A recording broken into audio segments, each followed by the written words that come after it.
1.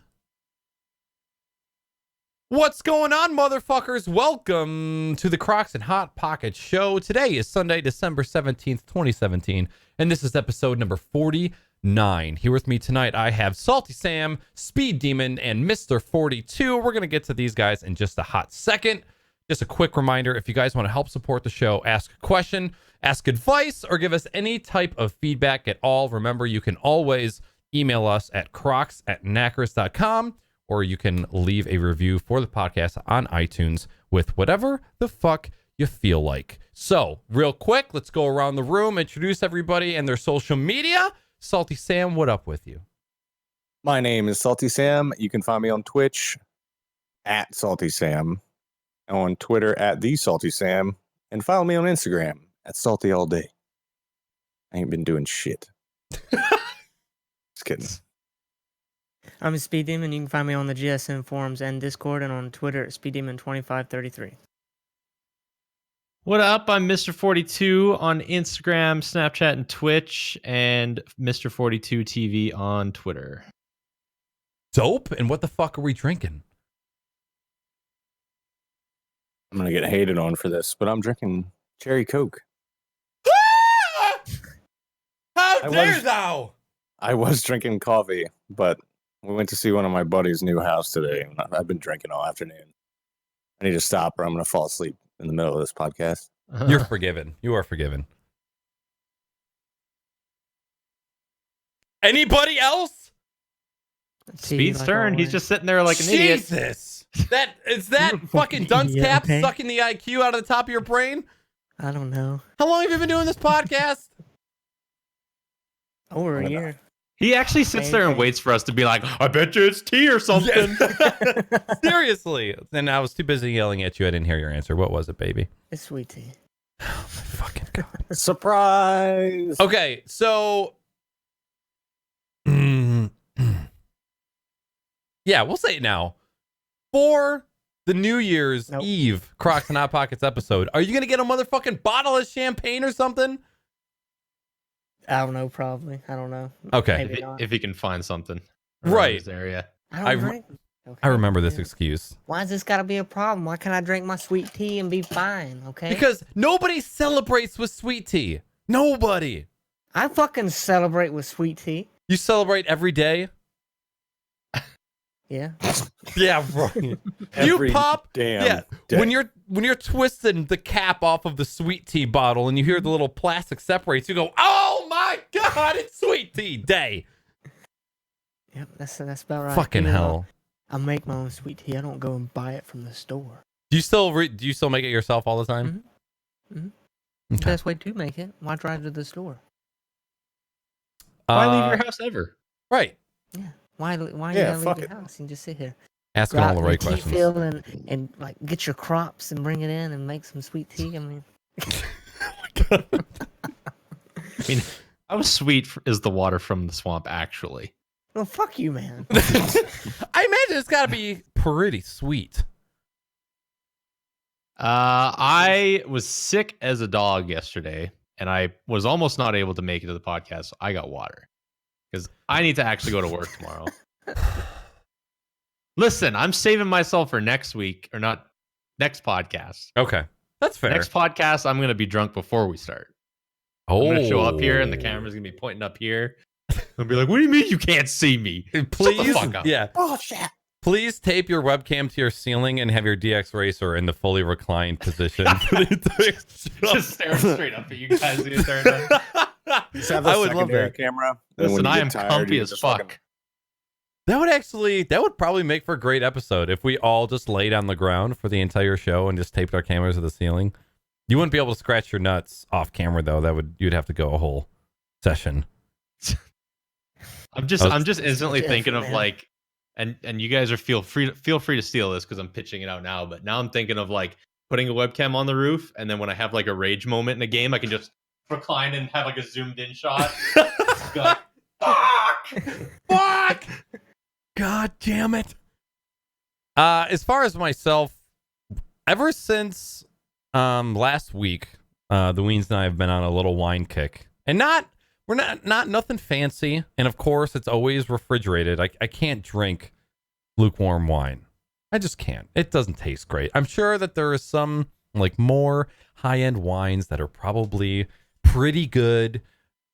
It needs to be sweet, it needs to be red, and it needs to be cold. Just like my sex partner.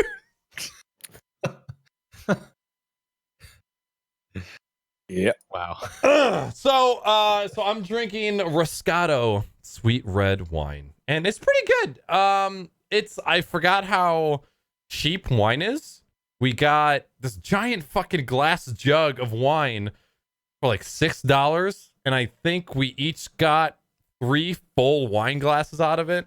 One full wine glass, and you're feeling pretty damn good. I think I played the best Rocket League of my life, having drinking and playing Rocket League. I almost said drinking and playing wine. This is what wine does to me. It's gonna fuck me up. But yeah, I've been killing that lately. I will say, if you start showing up to this podcast drinking wine from like boxed wine, I think I might have to resign. I won't go that low. Boxed wine is more of, that's like a party wine. I dated a girl that was like heavy on the boxed wine. She would just go there and buy like the cheapest boxed wine and bring it to the party and just sit there and just like drink out of the fucking box half the time. Jesus Christ. I was like, oh, this looks Fucking bad. get down. There's I don't know if this is the thing for normal people, but anytime we were at a party or a music festival or something, there was something called Slap the Bag, where we'd buy a box of wine and then you pull the bag out of the box, and one person just goes around and you have to slap the wine bag as hard as you can, and then you take a swig. And then if whoever's holding the bag doesn't think that you slapped it hard enough, you have to do it again. So it's like, there's no rule as to how hard it needs to be slapped. It just depends on who's holding it. But I have, as hard as I can, slapped one of those bags. I've never seen a bag break. They are insanely indestructible. Yeah, they're like implants or something. Yeah. So super thick. So that's fun. Slap the bag. I think it's Pirate Slap or Pirate a Sack Slapper. I can't remember the actual name of it, but it's always a good time. It's called Get Hammered on Box Wine. Right. And it's not like boxed wine always has this like plasticky, it's been in this bag for way too long kind of taste. It's never great. So it was made in this bag. Yeah. Fermented inside this plastic. So yeah, if I was to see somebody over the age of 22 drinking boxed wine on a regular basis, I'd have some questions. But yeah, I mean, it's like people that drink Mad Dog 2020. Oh God! Or if you drink that shit and you're above like 19, you should probably just trade in the AA card. Any of those double tall boy sized aluminum cans of beer that even a man can like wrap his hands around. There's all of those 40s and those giant aluminum cans that you just say to yourself, there isn't anything else. I'm trying to think of the other. There's another popular, extremely shitty beer that comes in those giant fucking cans. Steel Reserve. I think Natty Milwaukee's Ice. Natty Ice is probably one of them, or Milwaukee's Worst, because that is the goddamn worst beer I've ever had in my life. Milwaukee's Beast. Yeah. All right. Well, that used to be my drink of choice. No, it did not. When I was like 17, 18 years old, I would lead the night off with at least 2 of those big giant 22s of fucking Natty Ice. Start the night off. Yeah, just get shitty. Get straight shitty there, bud. Well, I don't drink anymore now. Like, except on we had what? 3 beers, 4 beers when you were at my house. I was fucking shit faced when I went inside. The only way to play beer pong, man. And given it was all like 8 and 9% IPAs and shit, but and you're still killing it at didn't you win the ping pong game against Vans? I don't remember. I think you I don't did. remember shit. I don't even remember playing that game. Well, it's only been a week since I've seen you guys last, because we did a filler episode, a filler free for all. Well, I was there. I wasn't here. Right. I wasn't. It was me, you, and middle-aged. Was it just us three? Hmm? Remember, I Holy was shit. drowning in pussy. That's right, you were. Okay. We had I survived. Got my submarine down there, and I'm out. Just before I was dead. Almost got me. Just shoot one hot, fiery load of torpedoes. That's how I propelled myself out. I had to build up Red all the October! Well, other than drowning in pussy or making sweet tea at home, what the fuck have you guys been up to lately? I've been busy as fuck. Like this last, so the whole thing, anybody who's followed my Instagram has seen I've been making like cutting boards and all kinds of shit. These were all meant to be Christmas gifts for family members. So this past weekend, well, yesterday, we went up and had my mom's family Christmas, and they do like a big, what's it called? Like a white elephant exchange. It's like everybody brings a present, everybody picks a number, and then it's like steal a present or pick a new one off the table until it's all gone. Dirty Santa. And we put one of the cutting boards I made in there, and then my whole fucking family saw it, and they were like, "Oh, I didn't know you made that. I hope I'm getting one for Christmas." And I'm like, "Fuck you." But I did find out that I needed to at least make 2 more, because that was also requested by my wife, that I make a couple more for her family too. So I've got some shit cut out for me this week. How many hours would you say to make one of those takes you? Oh, dude, easiest fucking thing you could ever make. Really? Yep. If you, at the very least, have some sort of sander, or random orbital sander, a belt sander, doesn't fucking matter. Some wood glue and a shitload of clamps, anybody can fucking make that shit. It's just having the right tools makes it. I could probably make, I made all 3 of those in like 10 minutes. What? I mean, I had to let the glue dry and then sand the glue off. Right. But actually building them, like 10 minutes. Wow. Basically just make a bunch of cuts on a miter saw. I get the pre-finished wood, so it's already pretty much flat. Run it through the planer, glue it, run it again, put oil on it, and it's done. You taking any requests? Bro, I'll pay. I will pay. I mean, I'm gonna be making a bunch of shit. Like, I've been experimenting with doing freehand carving with the router. I did the GSN gaming logo. And that was literally the first time I'd ever done it. So obviously, if you look at it, there's a bunch of fuck ups in it where I need to fucking work on stabilizing the shit prior to. Like, I might just nail a fucking board down to the bench. If you release any sort of tension from a router, it just goes. Yeah. Which, for me, of all people, like, I've got the fucking plunge router, so I've got handles on either side of the router that are huge, and then I just lay my arms down on the table, and I basically just use my fucking, like, guts Right. to the router. To steer it. Don't fucking move my arms and hands whatsoever, and just fucking steer with my arms. But I mean, even that kind of shit, I literally went to work, printed out a piece of paper, glued it to the fucking piece of wood, carved it in. And I did another one that I'm not going to show anybody because I fucked it up big time. But I did a 3-dimensional carving of my logo. Oh! And it fucking came out amazing. But it has to be redone on a piece of wood that's better.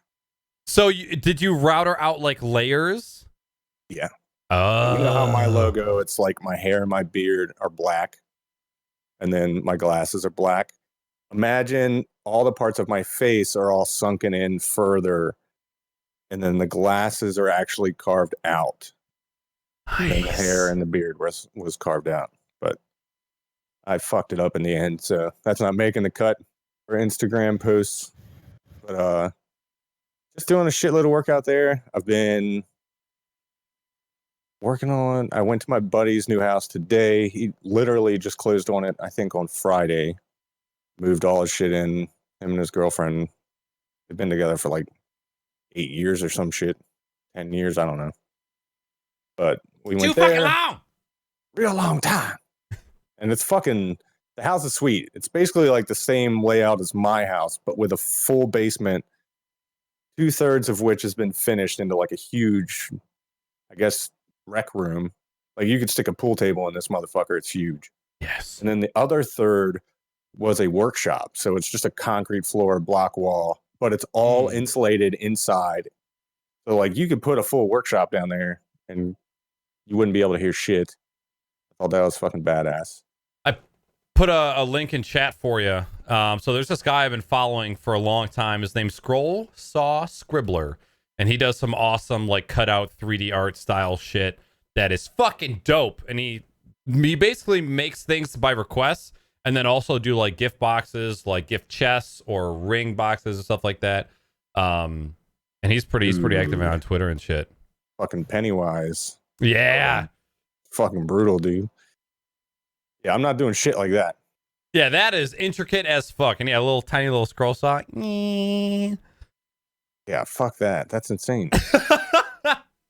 He's got some. If you're looking for a good time and erection, check out his photos, his albums on Facebook, because he's got all the projects that he does up on there, and they all look fantastic.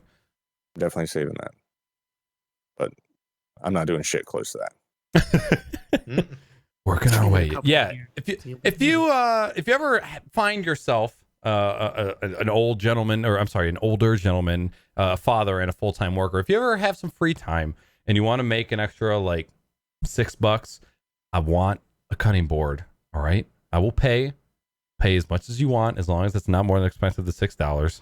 And as soon as I get it, I'm just gonna flame broil a dick butt logo on the other side of it. I will tell you, it would cost you more than $6. No, but I mean, you're gonna pay for it, and then I'll pay $6. Right? I don't think you understand. Fine. Yeah, I'm fucking down, because I'm still rocking like a shitty plastic cutting board, and it's not great. And you kind of got me a little horny for maple and all your wood posts. So yeah, I'm gonna be going to. There's like 5 or 6 Amish and Mennonite sawmills in the area. I'm gonna be going to try to find some better shit. But I feel like I'm gonna have to dry it, which is gonna take like a fucking year. Like 6 months is a minimum if you're gonna be fucking buying raw cut wood. So dry it, and then you have to cut it and mill it. Wait until it warps out like crazy, and then mill it again, and then you can finally build with shit. So Jesus, trying to get a jump on that while it's still dry and cold winter. Right, and dry it is. It's dry as fuck. So I've never fucking used dry. so much lotion in my fucking life. Real quick, just so you guys know in chat, all on-screen alerts are currently disabled. And then it's just to prevent somebody coming in and following with a spoiler from the new Star Wars movie. So anybody that does anything awesome in chat, thank you for any hosts, resubs, follows, and all that stuff. But on-screen alerts are going to be off for the remainder of the show. So thank you. Yeah. But that's it. I been playing a shitload of Fortnite. I've been pretty much any chance I've had on the computer in the last week. I've been playing Fortnite BR. I've not touched the fucking PvE. I've just been having a blast. Been playing with a lot of new people with GSN and a lot of the same old people. And I may or may not have purchased the new expansion for Ark Aberration, and I totally might have downloaded the 15 gigabyte fucking. You did. pack. You fucking did, mate. I haven't even started it up yet, though. That's fair. I have to legitimately I know myself, and it's a brand new fucking game. Like the whole point of the original plan for Ark was that you were going to have Ark, the base game, and then all these expansions would be different arcs. As if they just took people and sent them to these different ecosystems to see what the fuck they would do. Okay. So like the last one is more of a realistic dinosaurs. Pretty much all the animals there are real to fucking truth dinosaurs. This one is like fantasy land. Like it's fucking insane. The ecosystem they created, and it's almost like a post-apocalyptic metal I don't know. It's fucking crazy. But I haven't started it because I know I'm going to need like a week. How's the performance of that game to this day? I don't have issues with it. And my computer's old. So Okay. as long as you're not, number one, it all depends on the servers. If you're going to play on a fucking 80-person server, you're going to feel the strain, especially if you're using any of the mods. But just plain vanilla Arc, I have no issues running it. I remember when that game first came out, it was awful. Terrible. Like you couldn't even, I couldn't even play on it. It's a memory whore. I have been playing that game with nothing more than like maybe 2 or 3 web pages open in Firefox, Discord, and maybe the forums. And I'll be just lagging the fuck out because my memory, I ended up going up to 32 gigs of memory because it'll use 16. It'll use 14 by itself. How does that game run on consoles? It looks like shit on consoles. I can't even fucking imagine. The difference. Have you seen, did any of y'all buy or watch someone else play Wolfenstein 2 on console? Oh, no. It looks like complete shit. 2 as in Colossus? Yeah. Okay. Negative. It looks like complete garbage unless you buy, I'm assuming, the Xbox One X or the PS4 Pro, because I have a PS4 and it looks like crap compared to the PC version. And it's so it can run on that fucking console. Yeah, looking at the games that have been coming out. First of all, I feel like as far as graphics go, games that are like exclusive titles for the PS4 look fantastic. And then it's when you get into the cross-platform games, everything is like dumbed down a little bit. I can't. It's weird because they're pushing those consoles as super high resolution, or super high for them, 1080p 60 frames per second. But what games are actually taking advantage of those resolutions and frame rates? Not so many of them. Not all of them. Not even. Maybe half of them. Maybe. And even those are going to have to be ported off the PC version. Yep. Because they're not set up for that shit. I mean, I'm sure they could just crank it up in the code somewhere, but it seems like that would be not optimized at all. Yeah. I don't know. It's still, you're going to see Battlegrounds, and you're going to see, what's the other one they just came out with a console game for?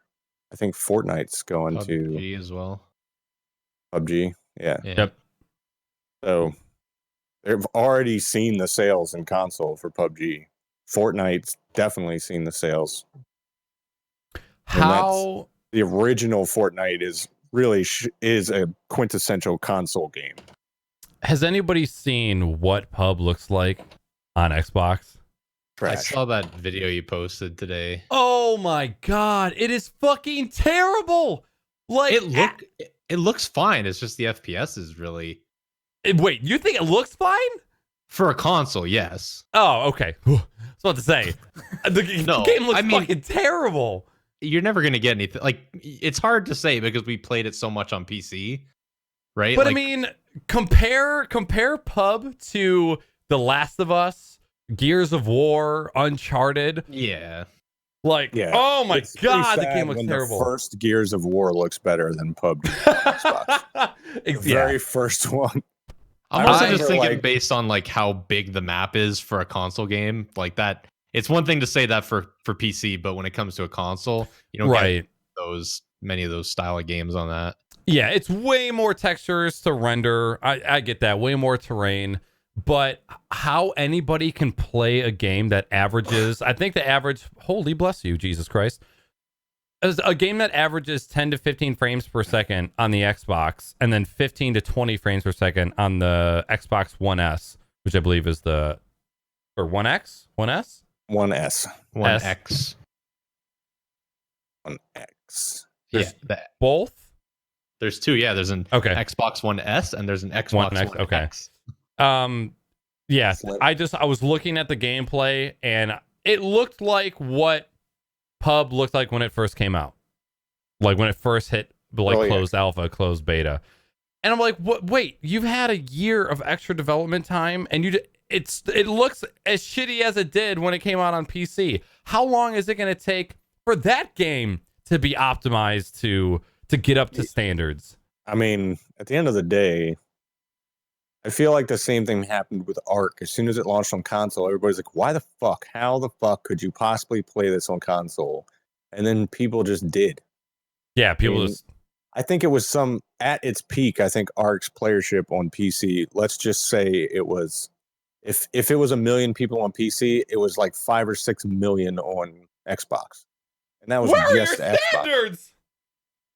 I mean, I went out with a bunch of friends to see Star Wars on Thursday, and we went out for dinner beforehand, and we were all just like, there was like 10 of us in this pub having dinner together, and like to my right were all my normal kind of gamer friends, my local gamer friends, and then to my left was a whole bunch of my one friends, all of his work friends who are all plumbers.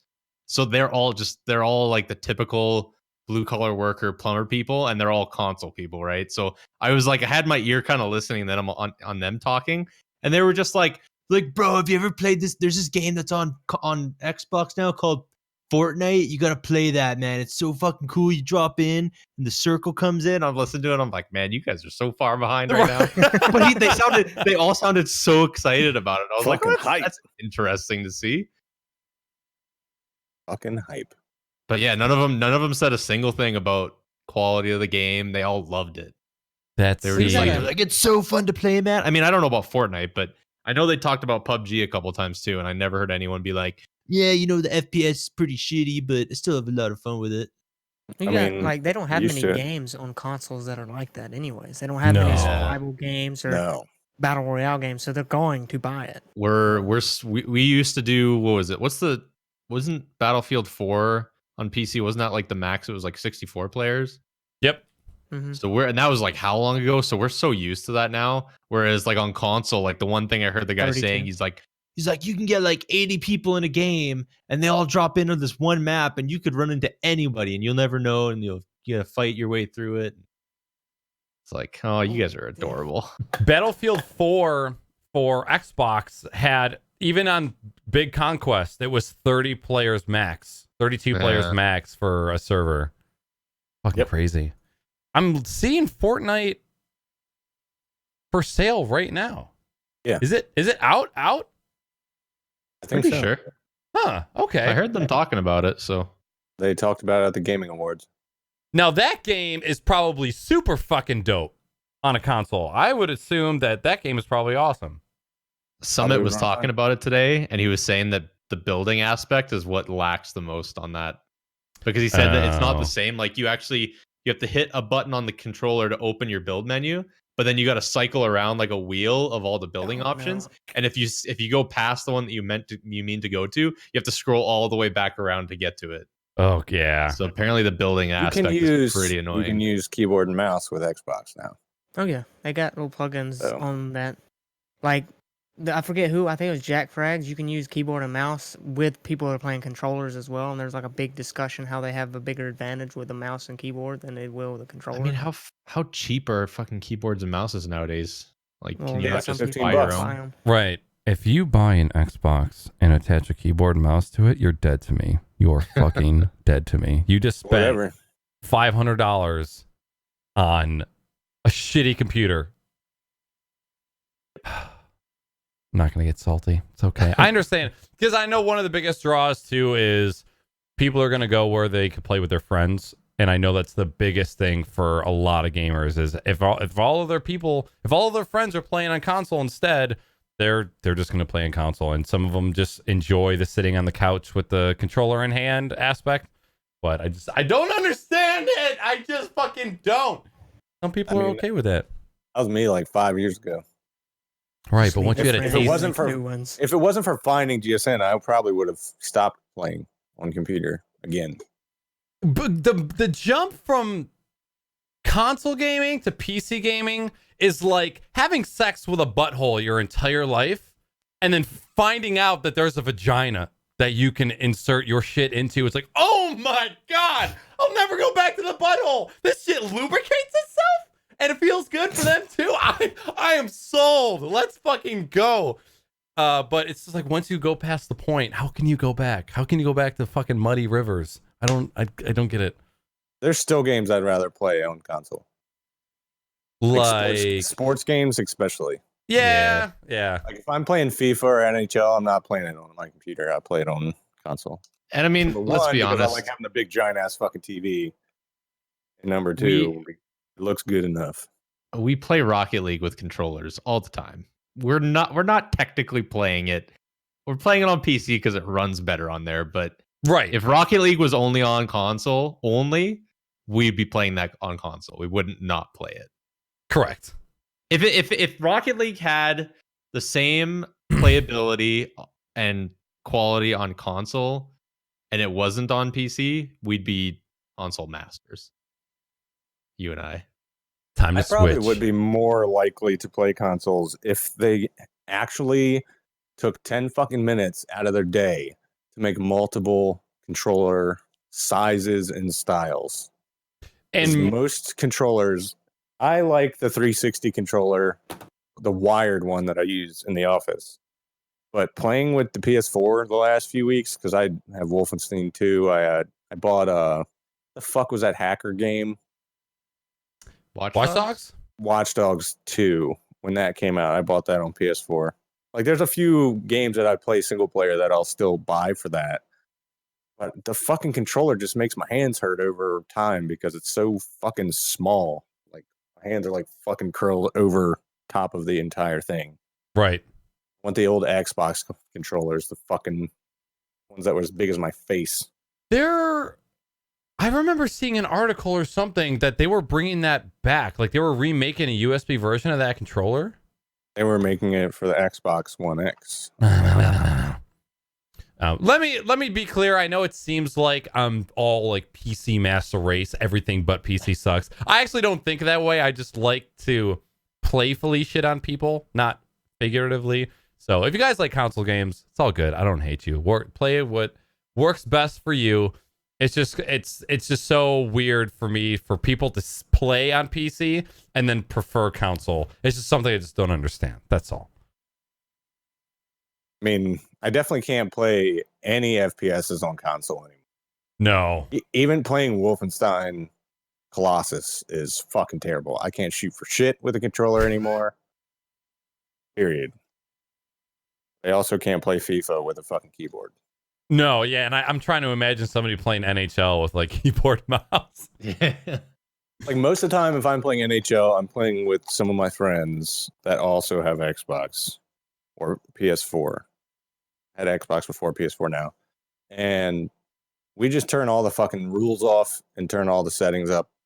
Go fuck yourself mode. It's like every third hit is somebody getting broken in half and like dragged off the ice. Fucking. It's like Twisted Metal with fucking NHL players.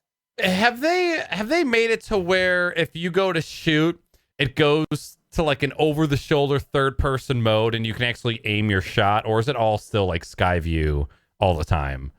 Still the same. Okay, because I think you can aim your shots with those though. Technically, you can. The last NHL game I think I played was like 2016, but I could have swore I remember that like you pull back on one joystick to round up your slap shot, and then you kind of use your other joystick. Like if you put it top left, then you're gonna slap shot top left. Oh, okay, all right. So they kind of the last NHL game I played, they made it a lot better. Like makes a lot more sense when you're taking shots.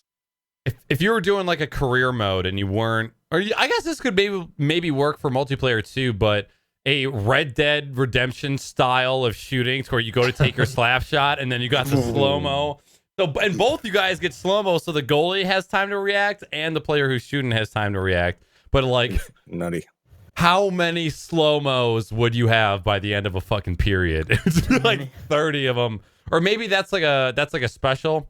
I think was it NBA Street where you had to like work up a special counter just by doing deep moves and shit. Yeah, heating up. That game was fucking awesome. NBA Street was dope. I remember playing that for the GameCube. Fucking all the old shit for the original Xbox too. What the fuck was that? NFL something Blitz. Yep. NFL Blitz. Fucking awesome. Just crush people. Yes. After the play is done. Yeah.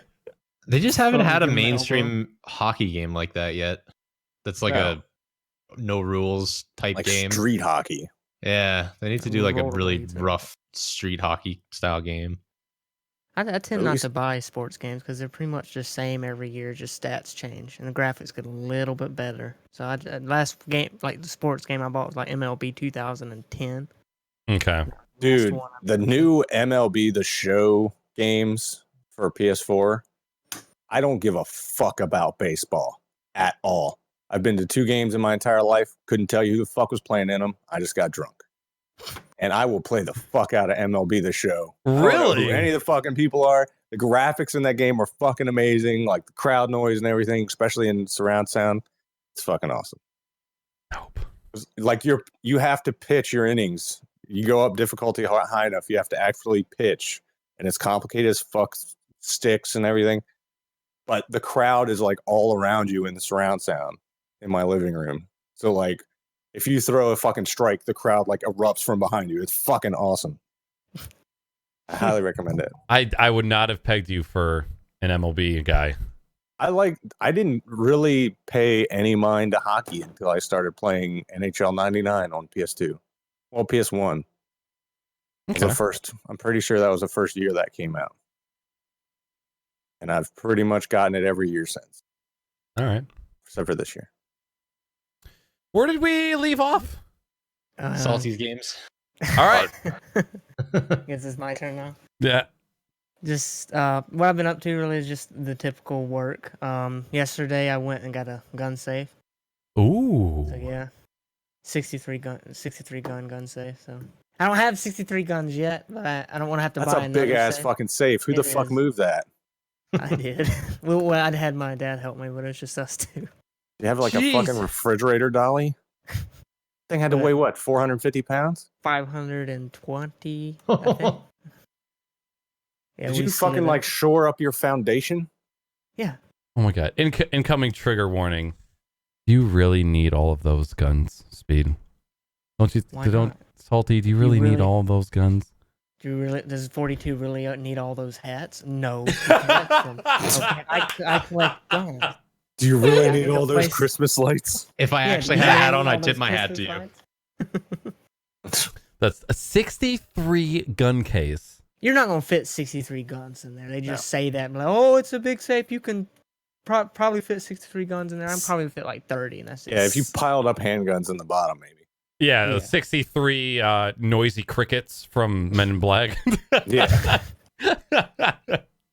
I've been looking at a big safe like that too. I don't want to put it in my house because I have a crawl space and I would literally have to shore up the foundation of my house in order to do it.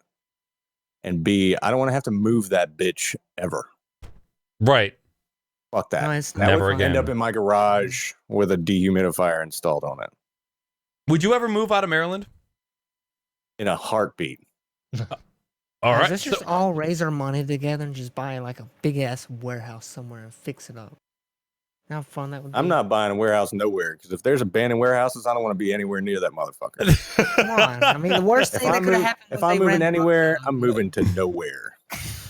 do you want to be out in the middle of nowhere? Just fucking give me like 20 acres in the hills, North Carolina, and find me some high-speed internet, and we're fucking straight. You can't be in the middle of nowhere with high speed internet. Well, you got enough You- money, you can be. Yeah, if you pay Okay. enough.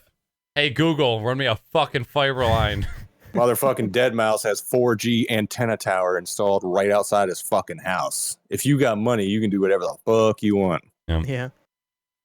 I'm all about it. That's what I've always said. If I won the lottery, I would literally just buy a fucking mountain and just fucking fuck off everyone. Throw a football over it.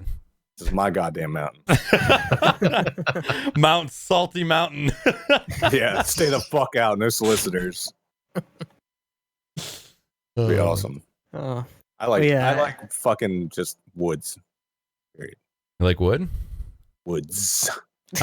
Oh, you like multiple dicks. Yes. All right. Anything else for you, Speedy? other than that, besides gaming, I've been playing Escape from Tarkov. Recently got Wildlands. Been playing that with a few friends. it's been pretty fun. That's a fun game. I feel like you need exactly like 4 people to play with, or you won't get the most out of it. Because I played a little bit with just one other friend, and you can't do as much. It doesn't feel like it's all there. Yeah, it's definitely co-op oriented, that's for sure. I preferred it with just one other person because I thought 4 was too hectic, especially for the stealth missions. Somebody's always getting out of fucking online. We've done well, I play with just friend, not like a public lobby or something, but we've done every one of our missions stealthily. Oh, okay. Well, one of them wasn't to go stealthily because somebody shot somebody that wasn't supposed to get shot, but whatever.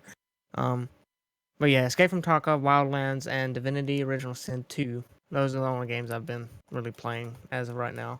Okay. One thing with Divinity Original Sin, it's hard to get a game going because you have to have those people you started with keep playing with you, and if you don't, you could start it and you'll be like a higher level when they get back on. So it's really, I have not been able to get past like the first 2 hours of the game because the people I keep playing with stop playing, or they just give up and just don't want to play anymore. Okay. But yeah, that's really all I've been up to lately. All right. Okay. 40 twat. Other than this weekend's pretty much been a fucking wash for me. I did some Rocket League with Naaackers and Fansman on Friday, and I even said during the stream, I was like, I haven't gotten sick this winter yet, and it's been glorious, and blah blah blah blah. And I even remember saying right before I said that, I'm not going to say this because I'm going to jinx it, and then I said it anyway. And then I woke up Saturday morning just feeling like a bag of shit, and pretty much did right up until almost the start of this podcast. So this whole weekend was a wash for me, non-gaming wise. I like jumped on my computer for the first time this weekend to do the podcast. So other than that, just been working a lot, just kind of putting in the last little push with work before the week or before Christmas. This work week coming up is going to be super fucking slow because everyone's just like, all right, nobody fucking work, nobody gets hurt. We're not going to worry about our safety numbers right now. Settle down. Don't fucking do it. Don't you nail the hammer over there. Don't you get in your vehicle because you'll probably slip and fall on the ice. Yeah, other than that, saw Star Wars on Thursday. I'm not going to say anything other than that. Gaming wise, new Hearthstone expansion came out, I think, the 7th of December. So it was like right after the last podcast I was on. Yeah. So I've been playing the shit out of Hearthstone. Been really enjoying the new expansion. They actually came out with a new roguelike single player mode for it. So it's basically everyone's been calling it dungeon runs. And essentially you don't need any current cards in the game. Like you could start the game up with a brand new account because the game's free. I think basically anybody can play it. But the new roguelike dungeon mode is fun because you get to pick your class, and then you get like 10 basic cards for that class. You go in, you have to beat just boss after boss after boss in the game. If you beat a certain boss, you get certain treasures, and you get to add different cards to your deck, and you can just kind of make your way through it. And you don't, the only shitty part about it is you don't really get any rewards in the end of it, but it's free. It's free to play, but you get rewards for like the first 10 bosses you beat, but I think that's just because they wanted to give some card packs out for free at the start. But after that, you don't really get anything for it, which a lot of people on Reddit are kind of complaining about lately, because it's like they want us to keep playing this new mode that they came out with, but they're not putting any incentive into it, so everyone's just kind of playing it for free. Right, you got to reward it somehow. Even if it's just like a little bit of in-game currency to get packs, it could be worth it. What is the in-game currency called? Just gold. Just gold, okay. Yeah, and it's like 100 gold to get a pack is what they charge in game. The way that they do the regular playing, so like if you just play normally online, like the standard play format, if you win 3 games, doesn't have to be in a row, but when you win 3 games, you get 10 gold. So to get 100 gold take a long time if you're just playing off of your wins. Yeah, really. They also give out quests each day. So each day you get a quest where it's like, play 30 of this card, play 30 of that card, kill 50 minions, like just random little quests here and there that usually get you between like 40 to 60 gold. So you can kind of get your packs that way. But I was like, it makes no sense why they don't just do like if you can get past. There's 8 bosses that you play in the dungeon run. It makes no sense why they can't just make it like if you beat the dungeon run, get 10 gold, because it's fucking super impossible sometimes to win those dungeons. So I think that could be something they could do to it, but what do I know? I don't know how to make money off a video game. Quick sidetrack. Didn't you say, was it last week or the week before that headset you're wearing right now was dying? Is it working fine now? You said that so fast I didn't hear a word you said. Didn't you say like a week or so ago that the headset that you're wearing now was dying? No, it's just falling apart, like physically. Oh, like okay. There was a piece on the top here that's supposed to sit right in the middle, and it broke off. It's actually right here. How long have you had those for? How'd you break that off?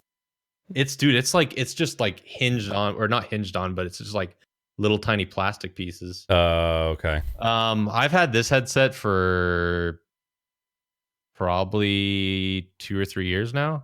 Okay. And I bought it used.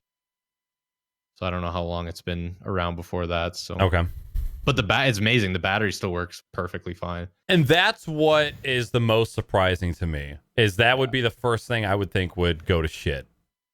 Yeah, the old headset, and even like my old roommate Carly, she had the same headset as me, and her battery was shit. Like it was dying way quicker than what mine is now. So she would constantly have to have hers plugged in. If my headset was ever to start really losing battery power, I'd probably just buy a new one. Of the same model? Unless I could like really demo another wire. I can't go back to wired headsets now. I couldn't Especially because I play so much Vive stuff now. Having the wireless headset would just makes things so much easier when it comes to playing these. Are you still on wireless headphones, Speed? Yeah, these are, okay. I mean, I got the one version above yours, like the newer, the newer one. What I gotta say about this one, though, I'm having problems with the dock, because you set it in the charging dock and it's got 3 prongs that's got to connect to it. And I gotta spend like 2 minutes fucking with it trying to get it to actually start charging. But yeah, I don't know. Just give me a micro USB, you fucks. Yeah. See, I hate micro USB. I fucking hate it. It's way too. It makes me nervous. It's way too small and flimsy. It's fine. I don't like it. Fuck them cords up. Like 50 of them. Every fucking device you ever had comes with them now. The fucking clock that sits on my desk. I literally bought it on Black Friday. It's one of the only things I bought. It's like a massive fucking like stare you in the face, go to fucking bed clock. Made for like 90-year-olds with fucking glaucoma or some shit. It's like 6-inch tall numbers. It's awesome. Even that was fucking micro USB controlled. I think for my next headphones, I think I want to go wireless because I just want that convenience. It's just something I want. I'll deal with the charging times. I'm surprised. Who the fuck is holding the patent for magnetic wireless charging cables? Like, I need something that I can just magnetically attach to the headphones, and then when I'm ready, just knock it off. Because micro USB for something that you're like, for charging, fine. You plug it in, it sits, it's done. But having micro USB plugged into something where I'm constantly moving around and spazzing out on, I just hit myself in the fucking head. My hand just doing that. It makes me nervous. And I remember with my Logitech G930s, if it wasn't seated right, sometimes it would stop charging just like in the middle of gaming, and then I wouldn't know until it started beeping. Well, like I've tested these before one day. I listened to music and watched Netflix and just like used them throughout the entire day, and I turned them on and started watching Netflix around like 12 one day. And then I listened to music, watched some YouTube, did a few more things, watched some Twitch, and started playing games on it. I lasted till 12 o'clock the next, like midnight. I mean, it's got a long battery life. I don't ever have those long sessions like that at all. But if you ever did, you got like 15 hours of time, pretty much. That's not bad. And I'm sorry. Go ahead, 42. I'm gonna stop. No, I was just gonna continue on with gaming stuff. Yeah, go for it. Other than Hearthstone, I Fallout 4 VR released earlier this week or the week before or something. Which I was super excited for. It was actually like the main reason why I wanted to get myself a streaming PC, because it was something that I knew I definitely wanted to stream a lot of, just because I was in the middle of playing Fallout 4 when they announced Fallout 4 VR, and I was like, fuck it, I'm stopping playing right now. I'm not going to play any more of the everyone. It's funny, everyone's calling the normal Fallout 4 version, they're calling it the pancake version now on the that's what they call it on the VR Reddit. They're like, oh yeah, if you've played the pancake version, you'll know that this and this. It's like, I guess, yeah, it's flat. It's like a pancake. Already got memed. The launch for Fallout 4, not so good. Fallout 4 VR, I mean. As soon as I started the game up, I noticed like everything was blurrier than hell. Like I felt like I needed glasses, and it was like I'm used to having stuff be somewhat blurry in my headset when I'm playing VR, but that game was just like on another level blurry, and it was super sick.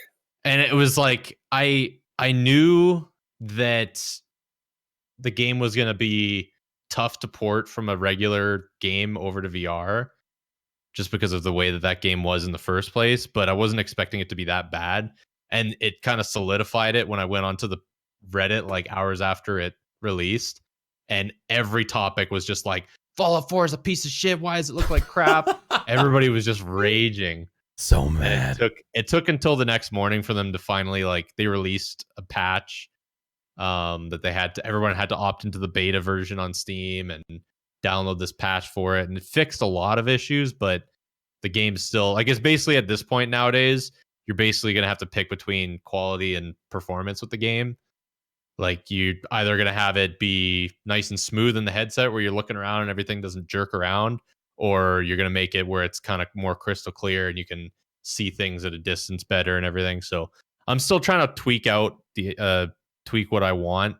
I'd rather it be a bit more smoother, just because if you're looking around and everything's just like glitching all over the place, it just makes you sick. That game, it's not point and click to move, right? You're actually moving. You can pick. Is it how? No, I remember you talking about this earlier in certain games where it's really weird if you're not moving in real life, but you're pressing a button to move in game. Is that something that you can get over, or is it always kind of make you sick? I think it depends on the person, because I know like people like Jimmy, middle-aged stream there, he was saying that he's tried a bunch of different VR stuff before and he still gets sick from it. I think there's just some people that are just way more prone to motion sickness than others. Okay. I've never put one of those things on my head, and I know it would make me sick. Yeah. It's super tough, because it's like some people don't think it's gonna screw with them as much until you actually try it. But yeah, it's when I first tried it, I think it was Minecraft VR that was like the first game that actually had free movement that I was playing on. So I basically, like, you could put the headset on and then you have like your offhand controller, and you just push the trigger down, and whichever way you're pointing that controller, you push the trigger down and you'll walk that direction. So if I point the controller behind me and push the trigger, it'll make me walk backwards even though I'm facing forward. That's exhausting. That's actually the way I prefer. Really? I wish every game had that ability. A lot of the other one, like a lot of games just have like the touchpad, the circular touchpad on the controller. A lot of the games use that for motion. So you basically just put your finger on it and slide your finger up and down on it. And that's not very fun to play with, just because if you don't realize how much you're sliding your finger around, you can move more than you want to. You have to be very precise with it. Whereas with the trigger, I've got more used to just like easing my finger off of a trigger more easily, I guess. Okay. So I prefer it that way. But yeah, like I said, I remember the first time I played Minecraft VR and I did that, I was walking around and like, you can feel yourself when you move in the headset, you can feel yourself starting to lean back or lean forward. Just because like your body can't see the world moving around you, but it sees the in-game world moving, and it's trying to like fix your body balance according to where you're moving. So it's it's a little weird, but I've gotten used to it now. I can play Minecraft VR and not feel sick at all while I'm playing. I still can- get sick every now and then while doing it. Yeah, I don't know even some of my friends that have Vives now, like Cal Nohe, him and his girlfriend play it as much as they can, but it's funny when you listen to his girlfriend play it. She's super excited to play it, and then like an hour into it, she's like, "Yeah, I'm just sitting down. Just give me a second." I'm eating Has- crackers. Yeah, other than that, just Rocket League. I picked up Darkest Dungeon, which is like a turn-based adventure, I guess. Turn-based kind of adventure kind of game. I've been having a lot of fun with it. A lot of people said it was going to be a super stressful game to play. But I've actually been really enjoying it. I didn't know if it was going to be a game I would even personally enjoy. But playing it on stream, it's fun because you can like name your characters in the game after Twitch viewers. So I've just been, and it's not like integrated, so you can't do it automatically. But I've just been any of the people who pop into chat and hang out for a little while, I've just been naming my characters after them. So it's been fun because I'm like, oh, come on, Naaackers. What are you doing? You're dying on me. Why are you always so stressed? I'm stressed, man. I'm stressed. I watched So- it too the other night. Yeah. So I've like Black Wrath is one of the guys who's been just like, he's like my best character. So after I was playing Darkest Dungeon the one night, I was like, fuck it. I'm going to go raid Black Wrath because he was streaming at the time. And I was like, you're like my best character in the game I was just playing, man. Oh, fuck. Yeah. That's pretty much it for me. All right. As far as myself, non-gaming wise, had a 1 year anniversary celebration this past week. So we went out to a very high class restaurant called Olive Garden, and it was fucking fantastic. You guys know this just from Twitter, but we were there and we went to go pay our bill, and our waitress walks up and goes, "So," and when it's time to pay, and the waitress comes up with a look on her face, you go, "Oh fuck. What's wrong? Is my card declined? Somebody accidentally, shit in our food. What's the deal?" And she goes, so the table over there, the ladies that were sitting at the table over there, decided to add a gift card to your bill. So you guys got $25 knocked off your bill. I was like, oh shit. And they're like, what? So we asked why. They're like, they said you guys were just an adorable couple, and so they paid for some of your meal. I was like, fucking, that's awesome. Let's get a bottle of wine. Yeah. We had sat down and they said, hey, we're doing a promotion right now where you get, free wine tasting with your meal. So we tried some wine called Roscato Sweet Red, which is what I'm drinking now. And that actually is what turned us on to drinking wine this past week. So yeah, it's the anniversary dinner with the girlfriend. We also saw Star Wars. That's all I'm saying about that. Just go fucking see it, please, God. You'll love it.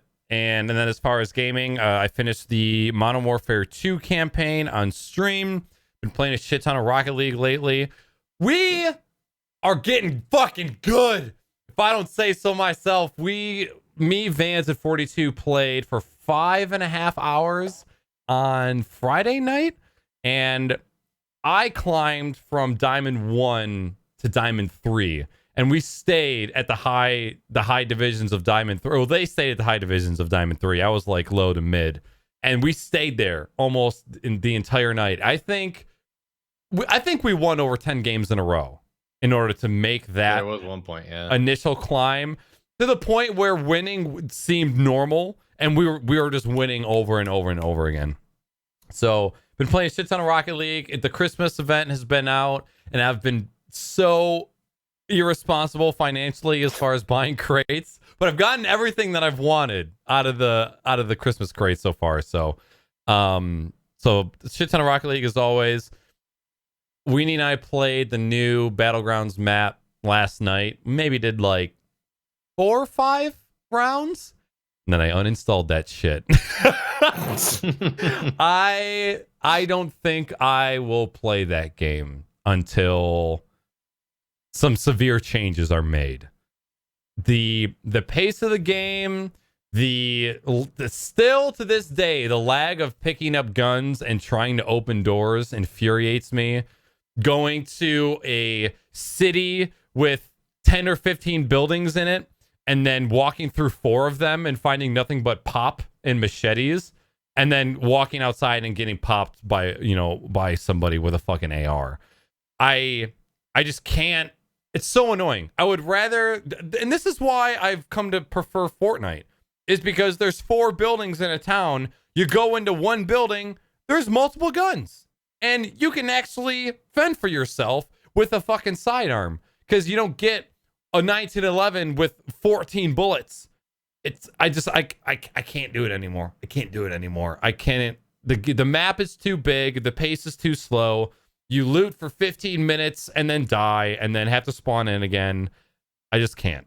Can't do it. It's basically anymore. just accelerated DayZ. It really is. That's actually a great fucking way to put it, and including all the bugs. The thing about the Fortnite loot spawning is, okay, you want to be a badass fucking pro streamer. You land in the big cities. Everybody's got a shitload of guns. It's a fucking firefight right from the start. Or you can slow play in any of the modes, from solo all the way up to fucking 50-50 squads. Right. You can slow play a fucking farmhouse out in the middle of a field is going to have just as much fucking loot as any of the houses in the city do. So, and even like the slow pace of Fortnite is still faster than how some PUBG games go. Like when I loot for 15 minutes and then run for another 10 only to get picked off from distance, and then I look, I'm like, wow, I just spent 20-25 minutes in a game where I looted, ran, and then died. And I feel like I just completely wasted my time.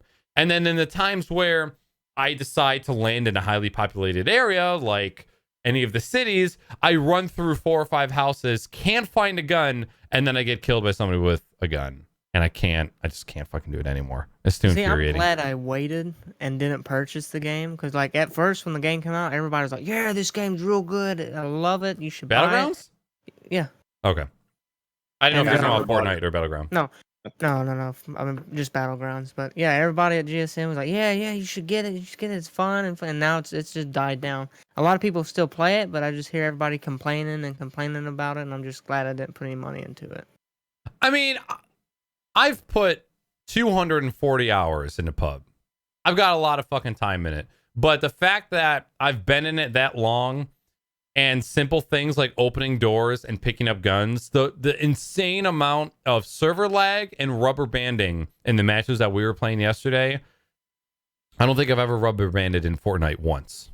Like, well, one time. The Christmas update does affect that a little bit. Does it? You guys have better internet than I do. So okay. I'm just landing the first day it launched. I was downloading it and it was a clusterfuck. Every server was lagged out. All the 50-50s, especially because it was brand new. Mm-hmm. But then when the winter update came out, I was actually getting kicked from servers.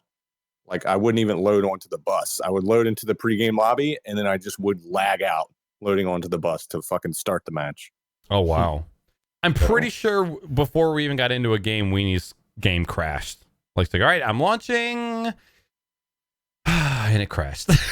She hadn't even fucking got into a game. So I think I'm officially shelving pub for myself. I just much prefer the playability, the attentiveness to detail, the pace, the gunplay, and the overall just game mechanics of Fortnite over pub. If I had more time to spare, I would probably still play pub, but when it comes time to actually wanting to play a game, I don't want to spend 40 minutes out of an hour looting and running. It's just not what I want to do.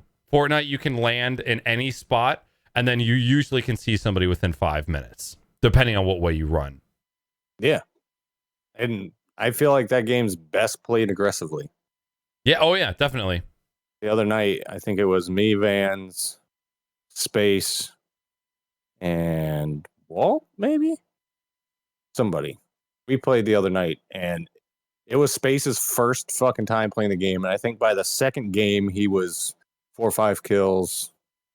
I was getting 4 or 5 kills a match. Vans was getting 3, 4, or 5 kills a match. Like, we were fucking 20-kill group. Right. In 10 games. With one person that was brand new, one person that was almost brand new, and then me and Vans. And that's why it's so appealing, is because you can drop in as a newbie and feel like you have a chance against other people. And that's why I like it. PUBG, the skill gap is just way too large for a casual player like me. If you want to get serious with it, you can probably do really fucking well, but I'm a thing. Other than that, kind of already talked about the PUBG, the Xbox version, and then of course Fortnite too. So that's pretty much it for me for video games. Moving right the fuck along to gaming news and discussion during the week. If you would like to submit any gaming or streaming related news for us to possibly discuss on the show, there is a news channel in the Naaackers Discord. I'd like to thank Matt Weenie, Sonder, Mr. Vansman, SaltySam, and Black Wrath for submitting articles to that channel. And also a huge thank you to PC Gamer, Polygon, and Rock Paper Shotgun for providing the articles that we're talking about. So we actually, obviously, like we usually do before we get into the gaming news discussion, we do some, just so you know, just some quick articles that we want to make you guys aware of. And then if there's any that these guys want to discuss, we can. First one, which was actually found a couple hours before the show started. It's an app called Play Night, or is it Play Right? Did I type it wrong? Play Night. Play Night. So. Play Night. Okay. So we all have the issue of having games spread across a bunch of different game launchers: Steam, Origin, Uplay, Bethesda, all that shit. This is an app that takes all of your games and puts them into a single launcher. It scans your hard drives for all the games you have installed, puts them in a single launcher. When you click it, it launches the game in that game launcher. Takes a minute to set up. I downloaded it and was done in a minute. And if you have a game that's not on a known launcher like Steam, Origin, Uplay, you just click the game and it adds it directly to the library. So it's real easy to set up. And it includes emulators as well. So if you have any emulators on your PC, those launch as well. So this is a free product, which just keep in mind, anything that's free is never really free. So there probably is some data collection to some extent, whether it's how long you've been playing the game, what game you're playing, any sort of metadata like that. So keep that in mind when you download it. But still an awesome product, and you should check it out. Next up, Killing Floor 2 releasing a Christmas patch called Campus Christmas. Krampus. Get it right. God damn it. This is what happens when I write the script too close to the beginning of the show. I rush and I fuck up. Krampus, because that would make sense, right? Not campus. I read that and I said, why is this a college-themed patch? I don't understand. This is bullshit. Campus with a K. So you guys are into Killing Floor 2. Give that a look. In addition to that, the FCC officially voted to kill net neutrality, but the fight is not over. Just to let you guys know that Congress still has a chance to turn this vote around. They have a chance to shut the repeal of net neutrality down. So make sure you guys stay informed with what's going on with this. There's currently a bill to overturn the repeal of net neutrality. So there still is a fight to fight. So keep it in mind when going forward. Battlefield. I have to stop. If you're not calling your representatives, or at least using their text battle numbers to fucking text your representatives, then you're a fucking idiot. This is not a party line. There's no fucking party to be had here. This guy, the fucking asshole who was the deciding vote, used to be a fucking lawyer for Verizon. If you don't think he's shoving all of Verizon's money up his own asshole for fun to fuck everybody in the ass with, then you're an absolute idiot. It's not about politics. I am a fairly conservative person in 99% of what I think. This is not a fucking party decision. The fact that he even fucking got to the point where he could vote on this is fucking ridiculous. Right. Isn't 3 out of the 5 members part of major companies like that would benefit highly from this bill? And the only 2 that weren't were on the fucking commission that passed the original bill in 2015, and they voted against this. Why we need Wheeler back. Determine the internet. We just need fucking corruption out. Yeah. For fuck's sake.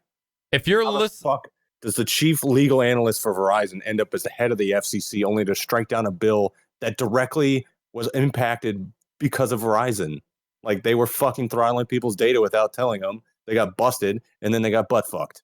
And we need to make sure that they're still bent over and getting butt fucked. They don't fucking deserve it. If you like this show, if you like Twitch, if you like YouTube, if you like the fucking internet, you need to be aware of what is going on here. So please make yourself aware. Especially if you like not buffering all the fucking time. Because that shit legit guarantees that they can't fast lane companies that pay them money. Right. Dirty Which sons is of the way bitches. it fucking should be. It's Next. Imagine getting your fucking power or water cut off in your house. Right. Oh, by the way, you're only going to get half of the water that you need. You're only going to have electricity on Mondays, Wednesdays, and Fridays. So make use. Hot water, that's an add-on. That's an extra. And if you don't think they can, I guarantee you're wrong. Oh, you want clean water that you don't have to boil? That's an extra $10 a month, please. I would just rather not find out. And let's just keep them from ever trying it out. Because if it took 10 years to make microtransactions bad enough to scare developers out of using them, and that's what just happened with EA. You're seeing a ton of developers now saying no more microtransactions because everybody knows it. Make your fucking voice known. Get rid of this bullshit. Very important. Next up, Battlefield Bad Company 3 might be in the works. The guy who originally leaked details on Battlefield 1, which ended up being true, has found some same nested details about Bad Company 3, so there's a possibility of that. A new Walking Dead game trailer hits the internet. I'm just going to do a quick read of the description on Steam. Overkill's The Walking Dead is a 4-player co-op action FPS where you fight the dead as well as the living. Set in the Walking Dead universe, you and your group try to survive in a post-apocalyptic Washington, D.C. Left 4 Dead 3? Right? This is what it's kind of seeming like. I'm all fucking about it. Dude, the trailer looks fucking amazing, too. Yeah, the trailer, they did a really... it is a cinematic trailer. It's not real in-game footage, but they did a really fucking good job with it. It looks a lot like The Last of Us. Yep. Like that art style of just grungy, dirty, post-apocalyptic, not So the fake ass shit. Is this like like you'll be playing against other groups of 4, or It doesn't like, say. Okay. Doesn't say yet. That would like be a Division that would suck vibe. balls. That would suck balls.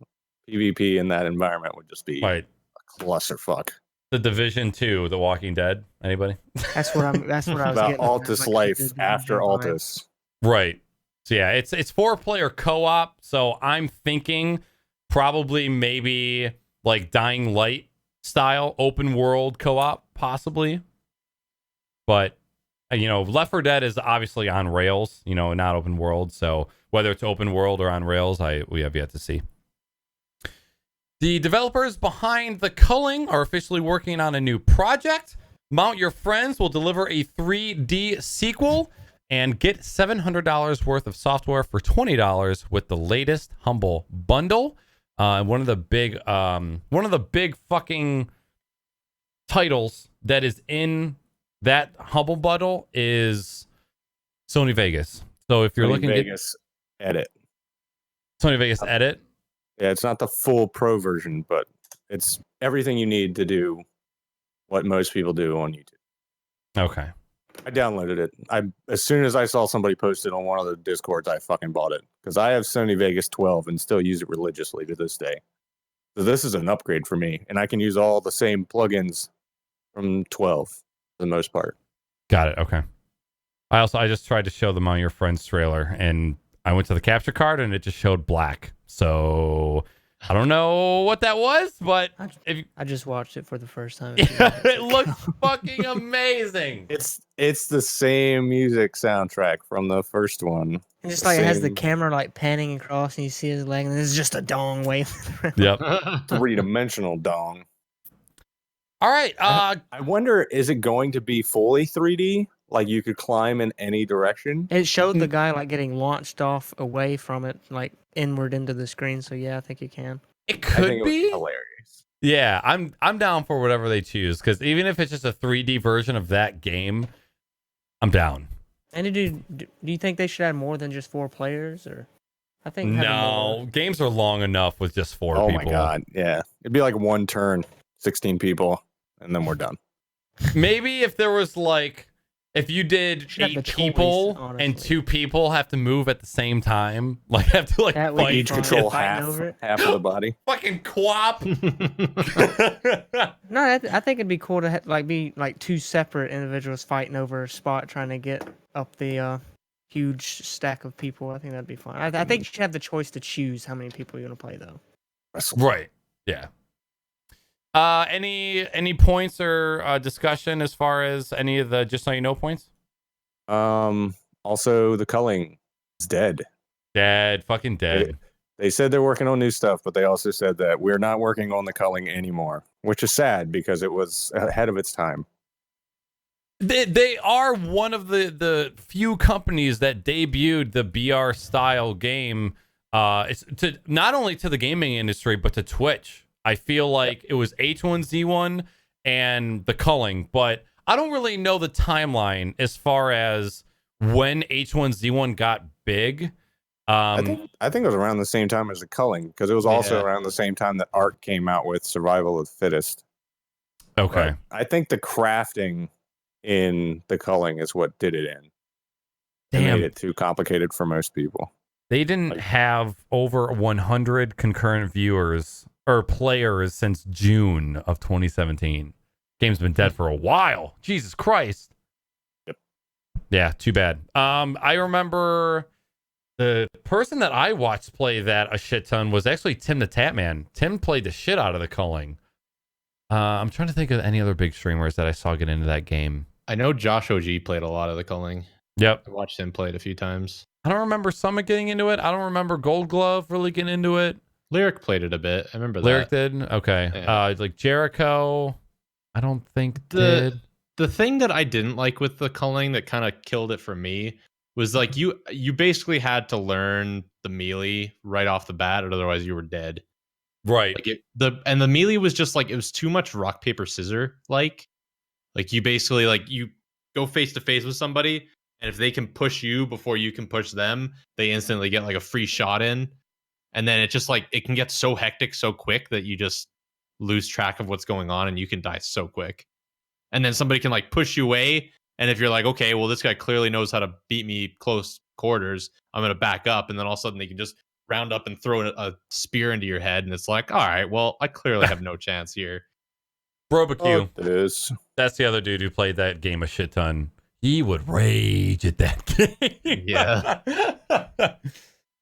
Alrighty, well, moving into the discussion part of the gaming news and discussion. The first couple points come from Twitch, and it looks like Twitch has actually released a couple new webhook APIs, which we talked about webhooks, not this past podcast, but I think the one before.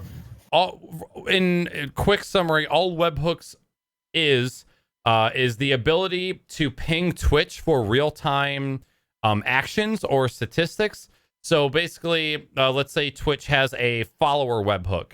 Instead of Twitch being the only platform that gets a real-time response when you get a follow, you can enable follower webhooks and use third-party services to post a tweet every time you get a follow, or post something to Discord every time you get a follow.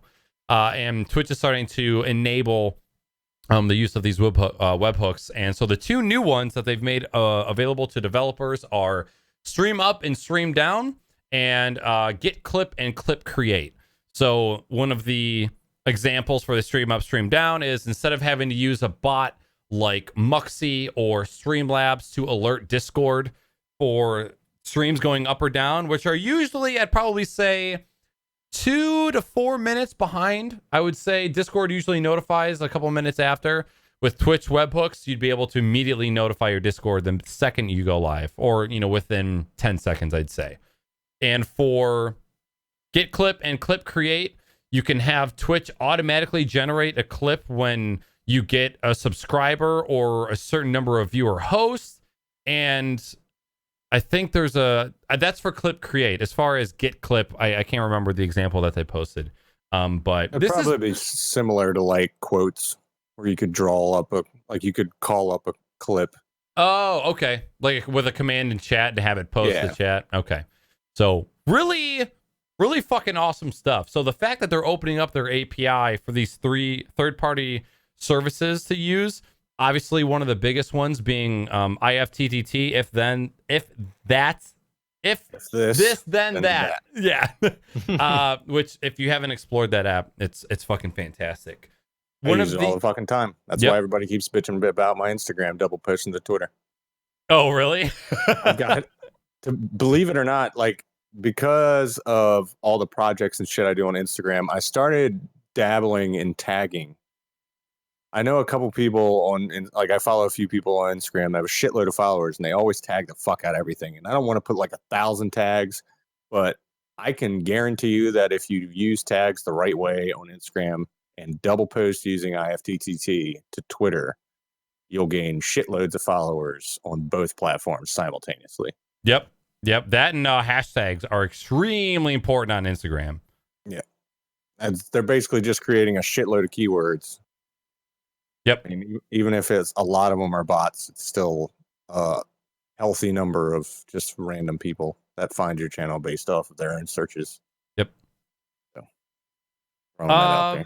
One of the webhooks that I have set up for my Discord is anytime I post a YouTube video. So like when the podcast gets uploaded to YouTube, it automatically posts to Discord, which I actually just enabled for everybody today.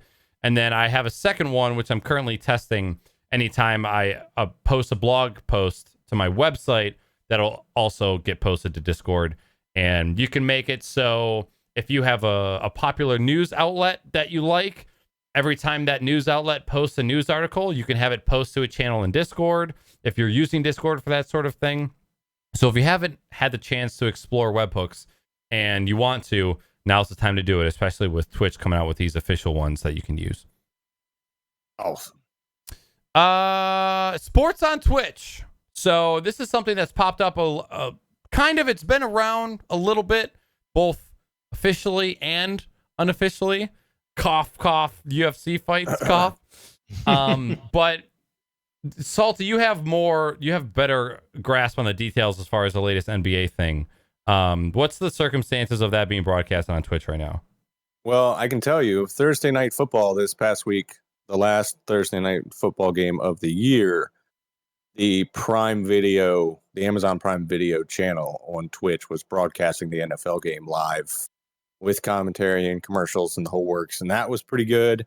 And then it was basically just the NFL Network broadcast, but on Twitch for free for anybody to fucking watch, just like cable TV.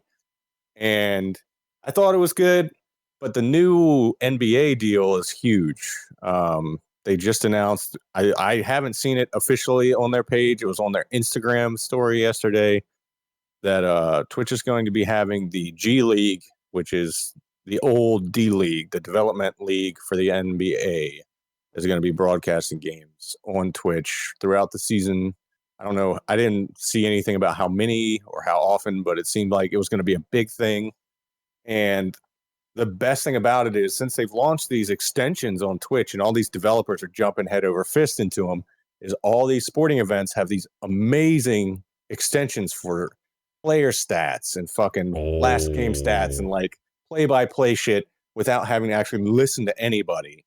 And you can pull up stats on players and all kinds of shit. So it's pretty amazing. I honestly think chat's useless and they could turn it off and we'd be perfectly fine without it because 90% of it is just toxicity and cancer.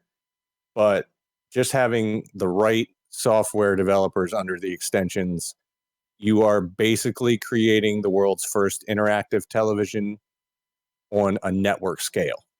Like, right.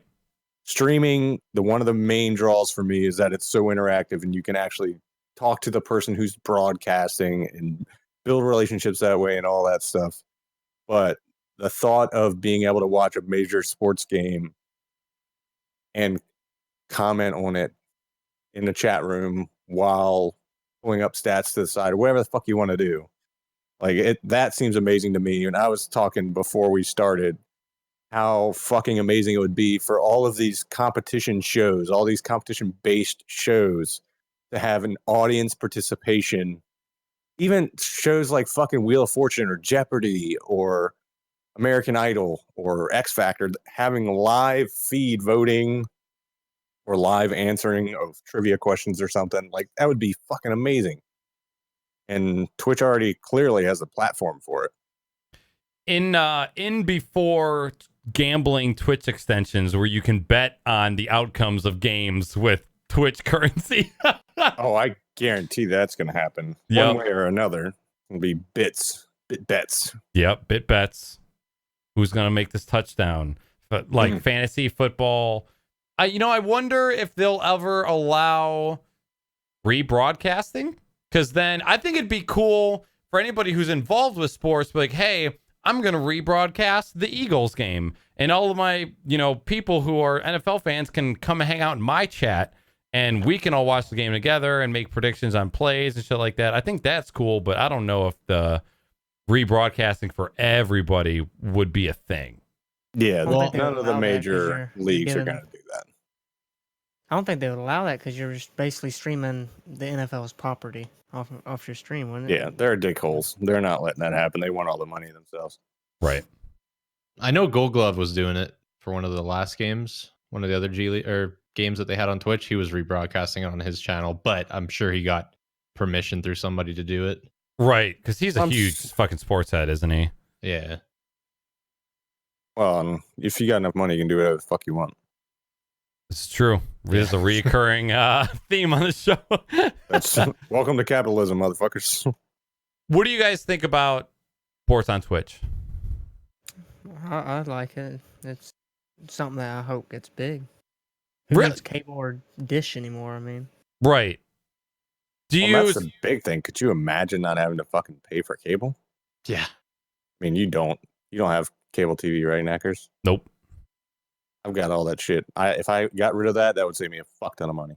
Right, yeah, because as soon as you get up to those package deals with phone or TV and internet, it's like fucking price skyrockets. All the fucking TVs in my house that I want to have hooked up to cable have to have a digital converter box now. Yep. All of them. And none of them are old. They're all within 5 years old, but they encode their signal now. It used to be if I paid for TV, as long as I didn't want to have HD or DVR or any of that shit, you could just plug the cable in and it fucking worked. But now all of it's encoded. So you have to have a little fucking box and pay like $4 a fucking month for each one of those motherfuckers. Yeah. Nickel and dime in your ass. I always tell a lot of my friends are always like, oh, you don't watch cable? You don't watch Netflix or anything? I'm like, no, I just watch Twitch. It's literally what I watch everything on. And like Vansman just said in chat, he's like, the only thing I watch on TV is sports. And that's the same thing with me. The only thing I will watch on TV nowadays is sports. And if I can tell my friends, oh, I just watch Twitch, and they're like, well, what about sports? Yeah, I watch that on Twitch too. It's like, that's not bad at all. All it would take is one big league. And I think NBA's making a push. The NFL made a push into the environment by getting it on Amazon Prime Video. But you're not buying a $99 subscription just to watch football. Like, people that are enjoying that service are just enjoying it because it's kind of nice. But I'd still rather just watch it on my TV at home. Just wait until they have like horse races. You can bet. Yeah, so you guys were just talking about it, but like you could do like online betting right off Twitch with the with like horse races or something. You could set it up. You could set it up. Oh yeah. You've got fucking if your currency is tied to Amazon, if you have either an Amazon credit card or a debit card that's tied to your Amazon account or anything that's tied to Amazon Pay, and that's built into the Twitch app, you're like, oh yeah, fuck, I'll bet $10 on this NFL game through the too easy. Oh, it would be so bad. It would go the way of my Streamlabs points on everyone's stream. Straight down the shitter. Yep. And then think about all of the lawsuits when these 10-year-old kids grab a hold of their dad's phone and are betting hundreds of dollars on fucking NFL games that are being broadcast on Twitch. Woo, doggy. I mean, it wouldn't be anything until they win, and then people would complain about it being like an 8-year-old winning. Oh, right, yeah. $50,000 on a bet or something. But hey, if you've got, I guess the way around that is, especially in the iOS world, you have Touch ID verification. And then for what's the biggest pay app for Android? Is it Samsung Pay? Oh, do we lose Salty? No. Oh, you're good. Okay, you're good. For a second you did. I mean, I don't use any pay apps. Okay. I don't either. Okay. What phone do you have, Speed? Apple, iPhone. Oh, that's 7. right. I knew that. I'm dumb. Okay. Not a All right. filthy peasant who uses I- Android. I don't know what you're well, talking about.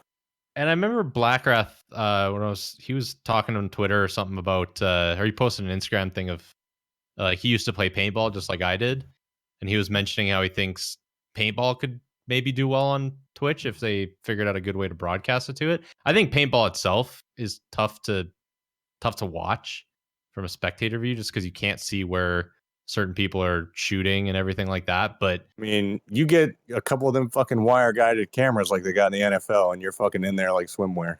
yeah, well, that's the thing too. Like smaller sports like that are trying to get some kind of exposure Twitch might be an area that you could try and explore. You need wireless. You need face masks with built-in 360 cams for every single paintball player, so they can just switch to the face cam of every single player on the field. That'd be awesome.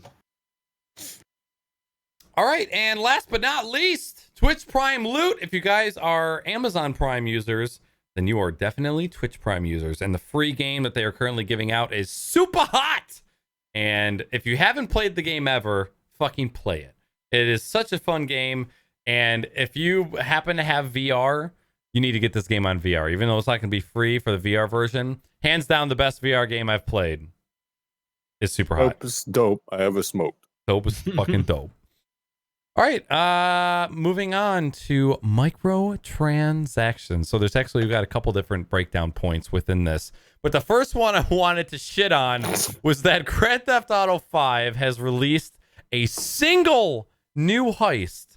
And it only costs $1.5 million in order to start that heist in game, which is fucking bullshit. You can get that money by playing the game. It's Yeah, not a like- lot. Or spending $20 in shark cards, But which it's is a so free easily DLC. convenient. It's not. Yeah. free. It's not But free. If you want to You play gotta- the hardest version of that mission, it's almost 3 million, which all of us know is going to take you a fucking long time to make. Unless all you're Mm. doing is heists. I mean, everything you do in that game though earns you money. So I mean, It ain't the way earning I you look millions. at it, like if you love the game and you play it enough, you can make loads of money just by playing the game. But like you Naaackers, 42 Salty, you don't play the game a lot. So if you get in there, you gotta basically earn all that money. That's such a shitty way to do it, though. Yeah. What That, other that doesn't make me want to come back and play it at all. What other game has a No, and free that's- DLC that takes in-game currency to unlock? But it's $1.25 million to buy the facility that doesn't actually get you into the heist. Right. Then you have to do the heist.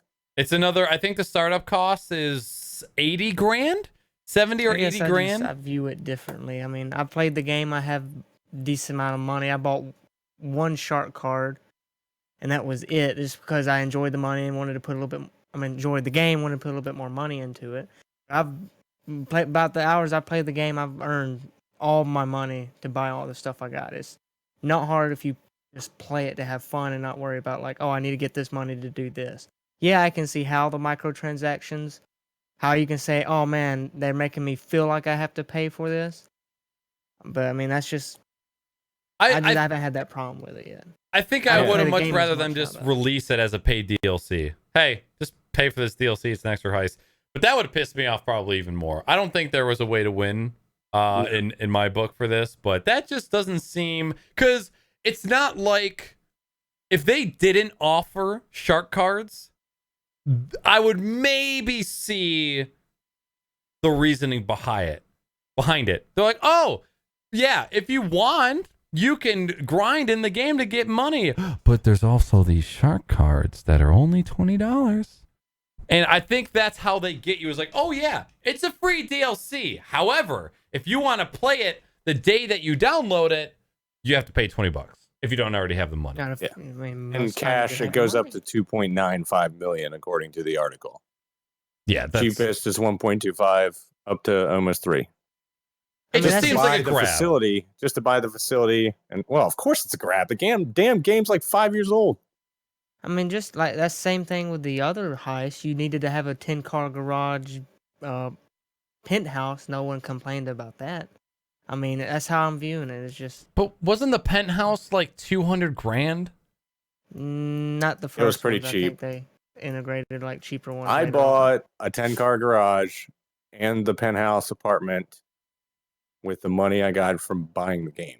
I think it was 500 grand. Right. And that was the thing, is they gave you money with the game. This isn't the worst I've seen, but at the same time, when they only release one extra heist, fucking one, after all this time, and then it's like, oh yeah, by the way, you need extra stuff. Well, and everything's extra stuff. It might cost you $20 to buy the goddamn, in shark cards to buy just the facility, but then if you want to use it as a spawn point, that's another fucking 290 grand. If you want to use it for a garage, that's more money. If you want to use it for anything else, you have to fucking add more money to it. I don't know.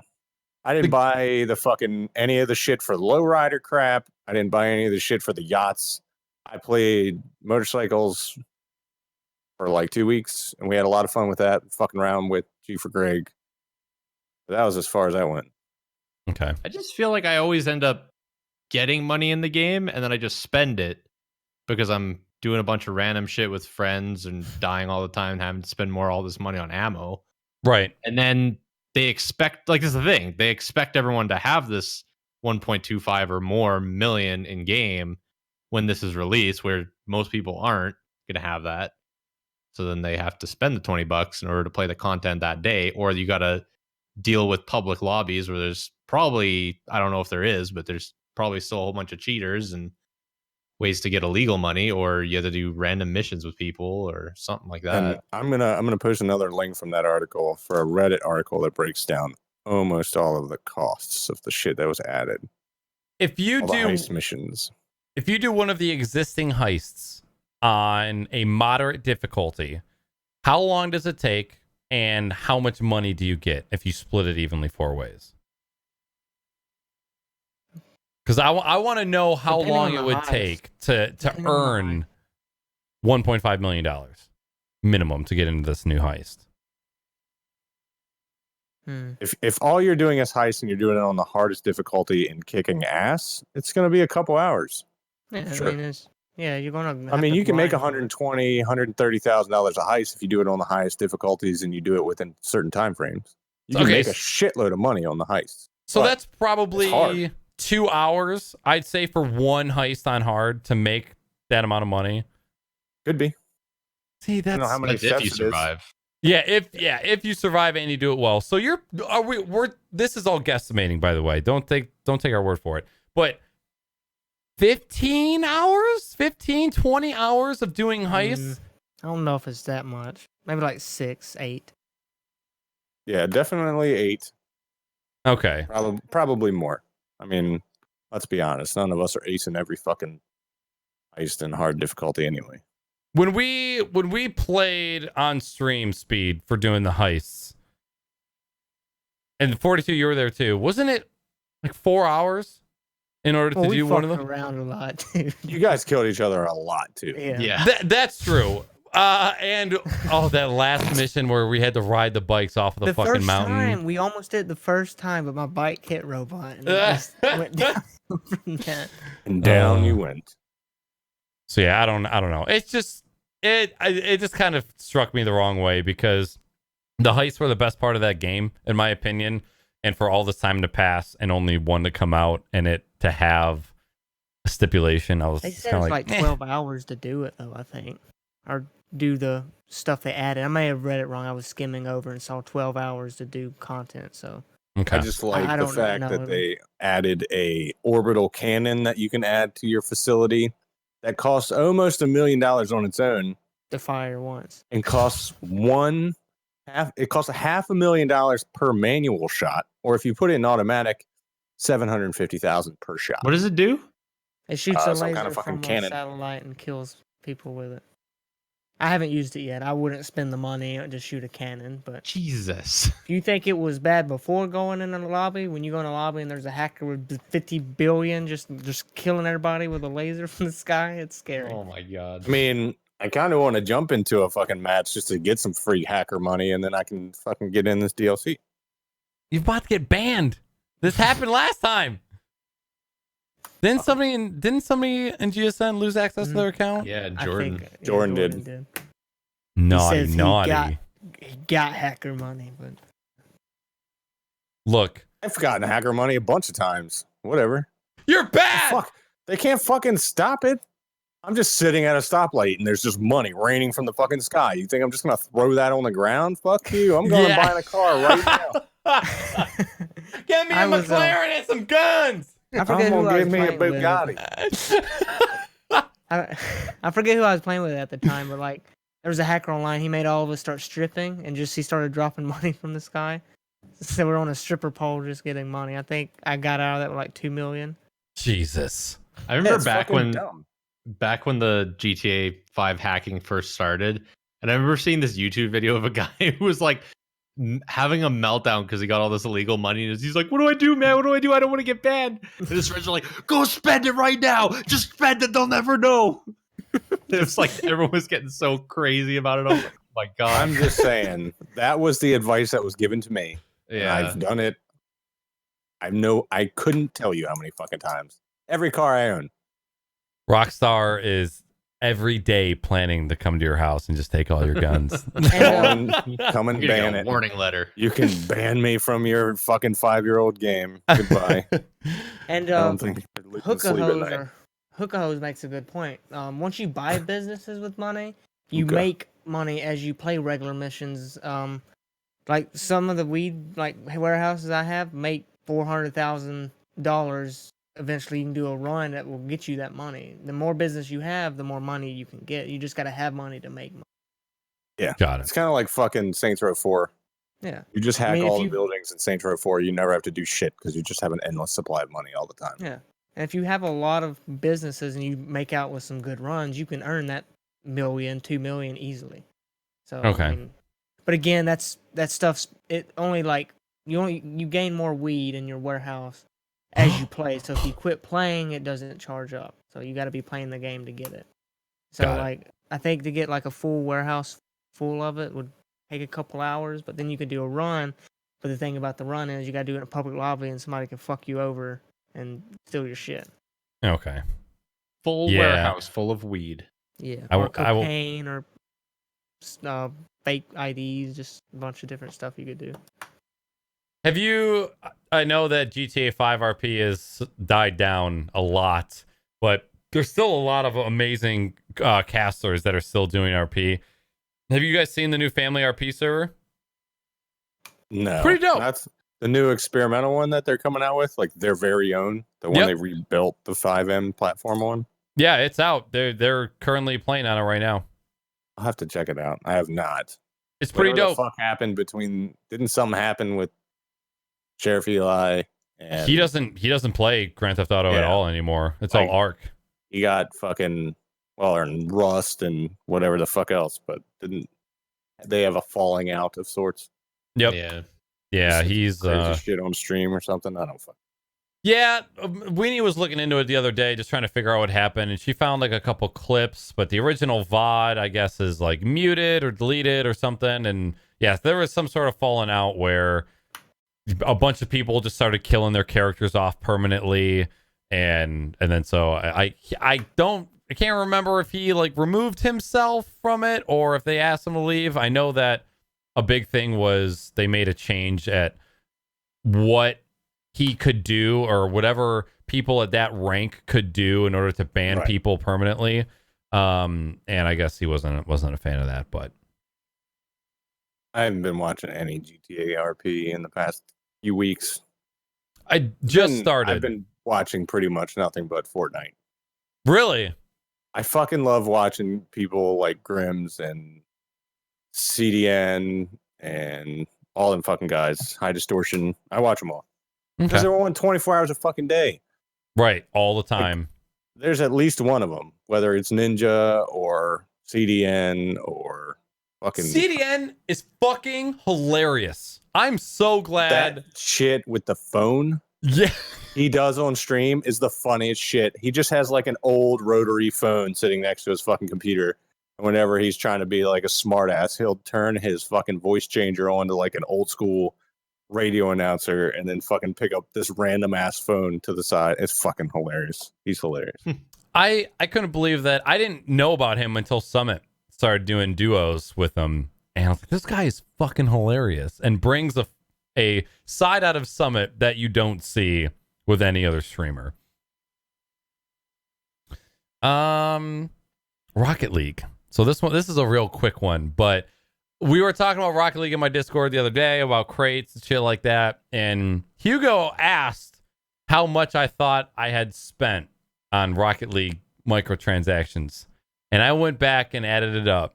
And my total was $233 in microtransactions for Rocket League over the course of 2-3 years, something like that.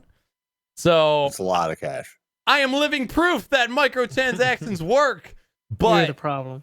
I am the problem, which was going to be my next question was how, like, I've spent almost 1,000 hours in that game. So I don't look at that and go, oh my God, I've spent $200. I look at that and go, holy shit, I've only spent $200 on this game. I don't have any shame for it because the amount of enjoyment that I've gotten from that game, it doesn't really matter to me. But is that bad? Is that too much? Am I the problem of microtransactions? Am I the... I was listening to you talk about the GTA 5 stuff and how you were like, oh, I can't believe you have to pay all this money to get stuff or spend time playing the game just so you can get this stuff. And I was like, man, it sounds a lot like Rocket League, but you don't need to have any of the stuff in the crates play. No, it doesn't limit you content. You don't need to spend money on the Rocket League stuff to play it. It's all cosmetic, which that's not bad at all. That you could go without it and be just fine. So it really doesn't matter. It's your choice to do it. You're not being forced to do it. Same thing with Grand Theft Auto. Like if you have to play the game or pay money to get this content. Yeah. Okay, but same thing. You gotta can't even get the content money unless you pay them money. You're not gonna fucking shore up one wall over here just to tear this one over here down. You play Hearthstone, you spend a bunch of money on that. You guys both spend a bunch of money on Rocket League. You're part of the fucking problem, whether you want to be or not. There's cars that Doesn't matter. It's different. It's not different. You can't say You're paying them more money for shit that doesn't even fucking matter. Yeah. The way you just said you don't have to buy. You could play 480 hours of Battlefront 2 and get all the shit that you can get by paying them money, you could by paying them money. Right, but the main difference that I'm seeing is it's not like Rocket League is coming out with a new game mode and saying you can only get to it if you play a bunch of stuff in game or spend money. There's no content that's behind an hour or a dollar sign. But you just said like you spent almost 1,000 hours, so you're like, man, I can't believe I've only spent $233 or whatever the amount was. If you play the game a lot, if you spend money in microtransactions. Yeah, that's correct. But my specific point is there is no content that is locked behind either playing a certain amount of time or having to spend money. Everything you got to get the crates somehow. Dude, but there's not certain crates that are only accessible by money or by playing a certain amount of hours. That's what I'm saying. All content in Rocket League is created equal. It's all behind the same paywall. Well, you have to spend money to get keys. Yeah, I mean, exactly what Salty you're spending said. money You on can't something. turn down this side of the wall and build this one up. It's both the same thing. You can't. They're both support one thing. microtransactions. Thank you. You cannot say this is better and fine. And neither is any of the shit from GTA 5. You're not paying for an advantage. Okay, yeah, I think the GTA 5 stuff is. You're the just GTA paying 5 for stuff is convenience. different. You're still just paying for convenience, where y'all are paying for something that looks nice.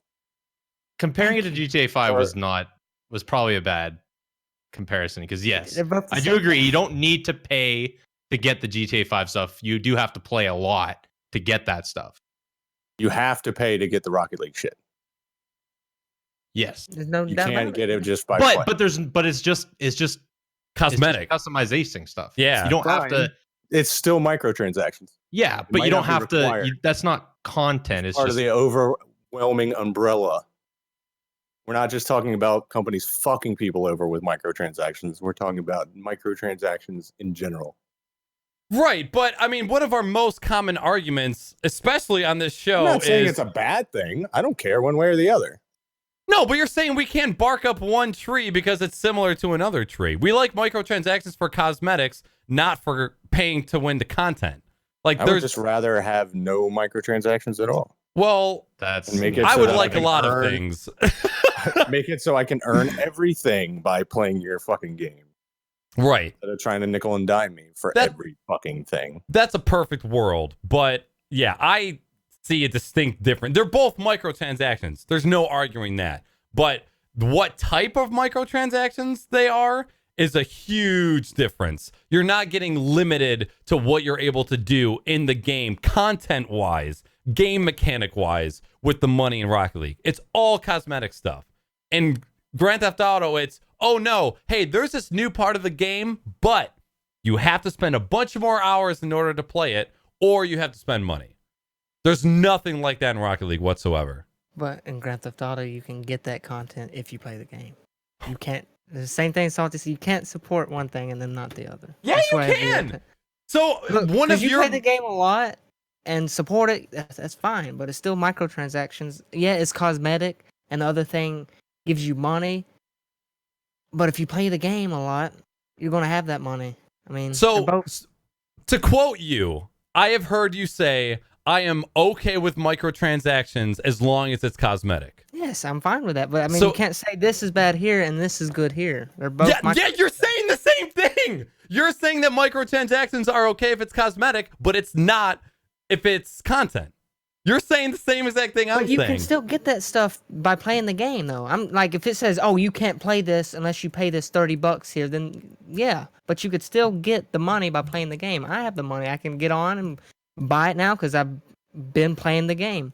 If you don't play the game, yeah, I can see. Oh, I have to put in set amount of hours to get the money to play this DLC. But you still haven't played most of the stuff that's been added in there, anyways. By the That'd time be you the get through all equivalent that- of like Rocket League giving everyone a crate key every 50 to 100 hours. yeah. Right. Like if you put any time into Grand Theft Auto 5, you're gonna make money. Right. It's not Everything you difficult to make do money. makes you Me and cash. fucking Squishy used to just fucking play the same race over and over and over and over and over for like 8 hours. We'd make like we would just bet the farm.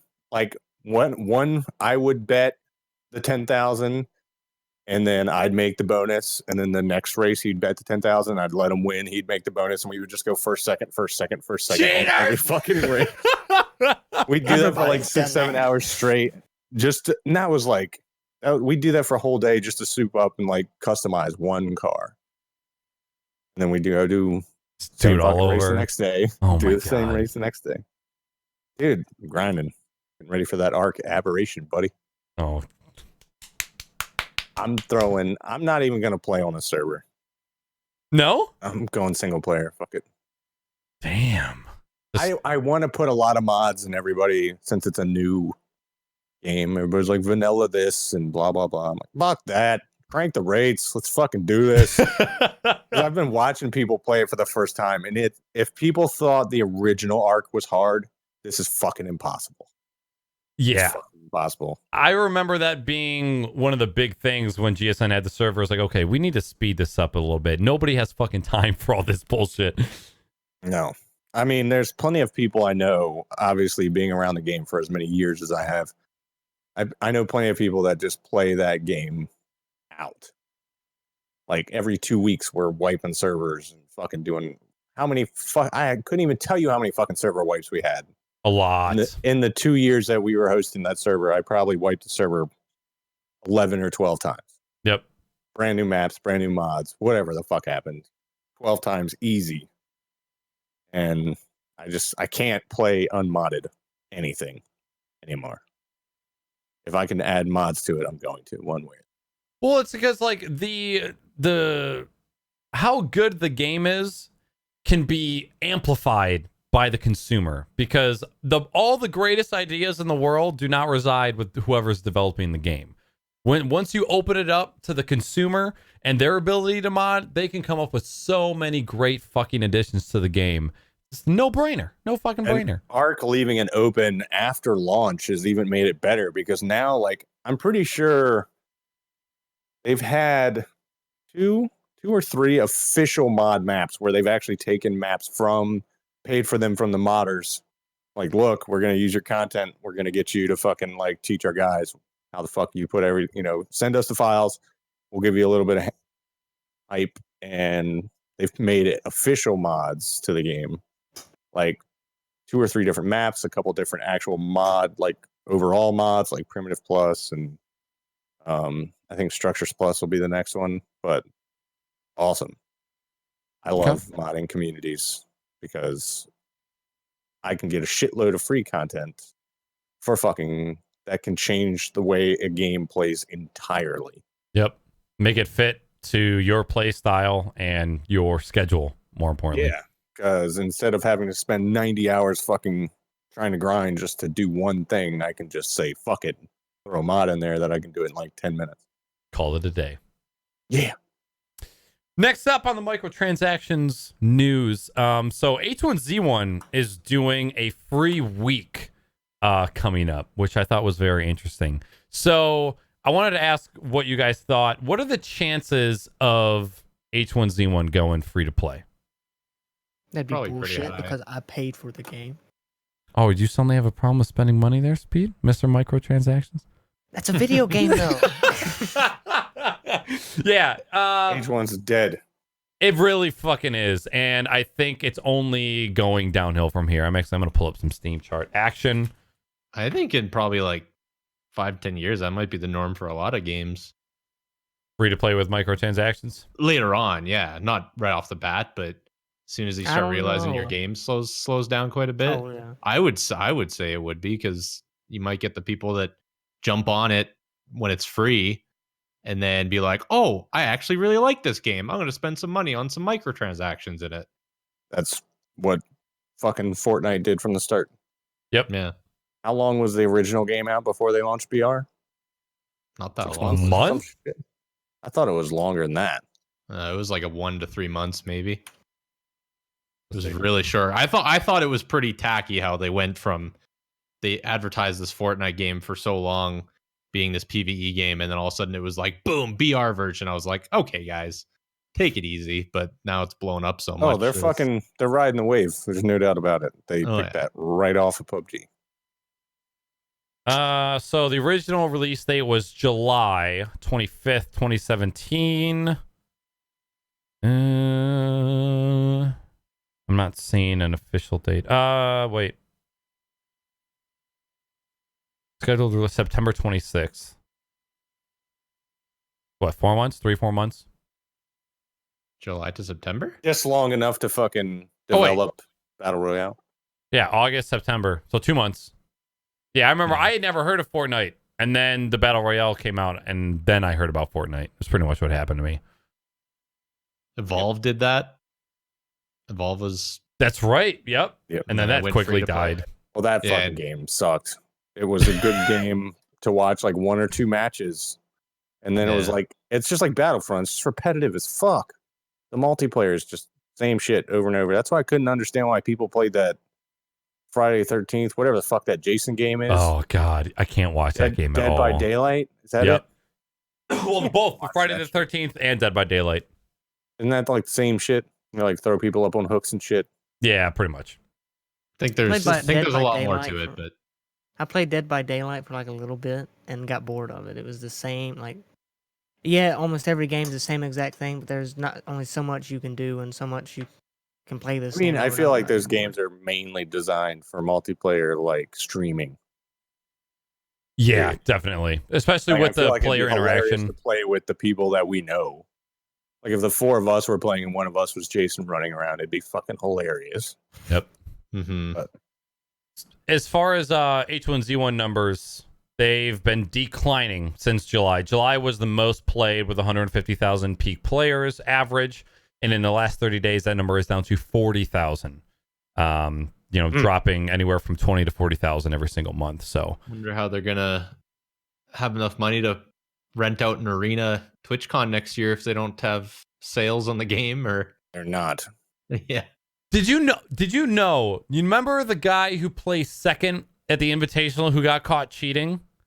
Yeah. he is playing in a invitational tournament coming up in the next month or so. For H1Z1? Yeah.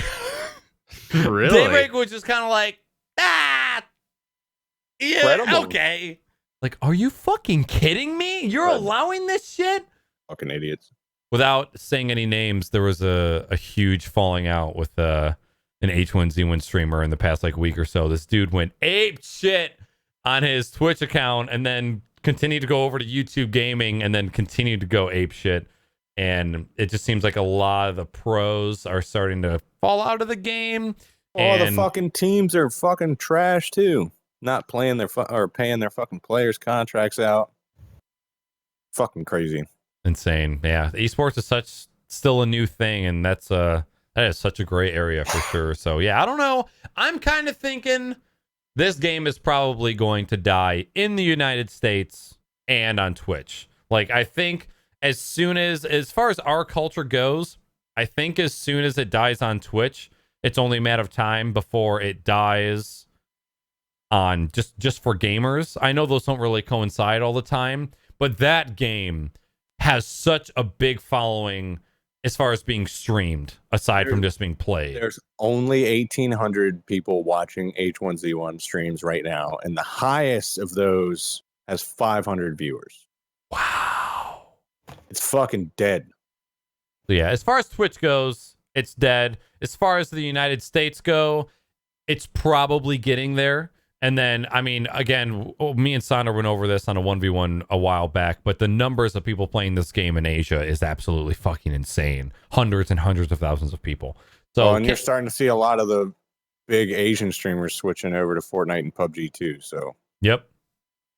You go where the viewers are at. If there's only 1,800 viewers in H1Z1 category on Twitch, period, you're not fucking streaming to Twitch. Nope. Interesting. Last but not least, Fortnite. Speaking of Fortnite and microtransactions, Fortnite officially adds a battle pass, which pretty much unlocks a bunch of cosmetic shit for you. They say anywhere from 75 to 150 hours of gameplay will get you all 65 items in the game, or you can use their in-game currency, which is called V-Bucks, which I've actually never seen or even interacted with. I've never paid any attention to it. So how do you make a shitload of it in the single player? You can the PvE, yeah. How I many? Can make 300 or 400 a day easily, and that's just in a few hours, just doing missions. How do you feel about an average of 100 hours ish in order to unlock all of that stuff? It's a ton of shit. I don't know if you've looked through the battle pass bracket to see. But of course, all the fucking big streamers out there just immediately bought it all and said fuck it because they all have like 5,000 V-Bucks. Right. And people just giving them fucking money. But I mean, there's a lot of cool shit. But it's what they've always stuck to, and it's the same as Rocket League in a sense. It's all just shit I don't need. Other than the XP boosts. That's pretty cool because that's something that you can enable in the PvE version that now you can enable in battle and the BR version. So, but that helps nobody except for yourself level up for the season, which for any of them is just fucking bullshit. Anyways, they're all going to be level 100 by the end of the week. Right. Yesterday I saw Grimm's was already like 40 something, and it just started like fucking 4 days ago. I'm like, you're gonna fucking play 900 million fucking hours of this shit. I'm pissed because I got reset back down to level 1, and I was this close to unlocking the next tier at 35. So, whatever.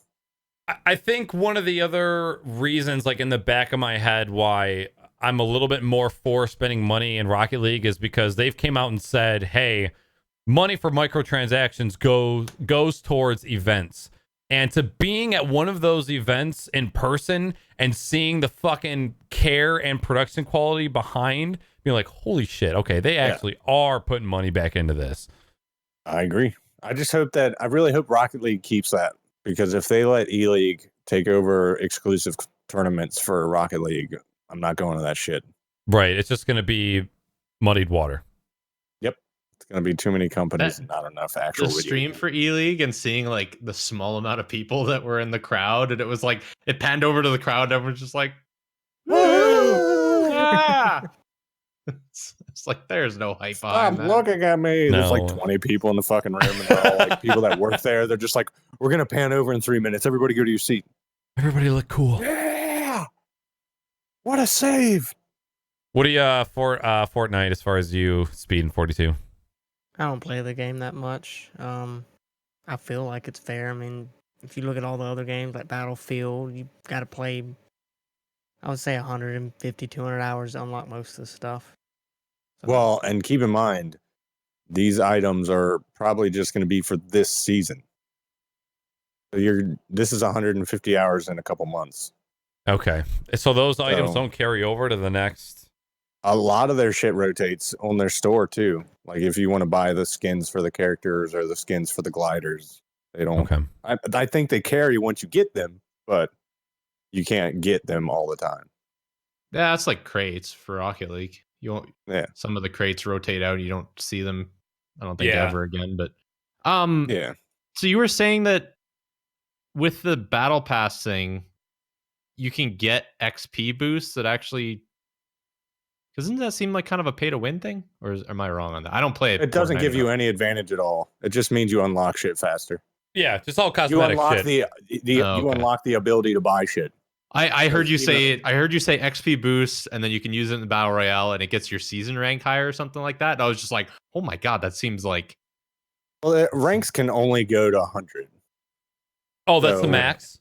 Yeah, at Got least it. this past season, that's what it was. Because every fucking streamer I watch that plays Fortnite, even a little bit, was level Right. 100.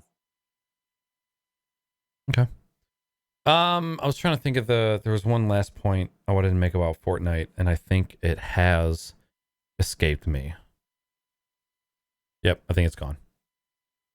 I feel like people should try the PvE. Really fun. I if it was free, I would. I don't know. I don't want to spend money on it quite yet. If it goes on Goes sale, on I'll pick it sale up. all the time.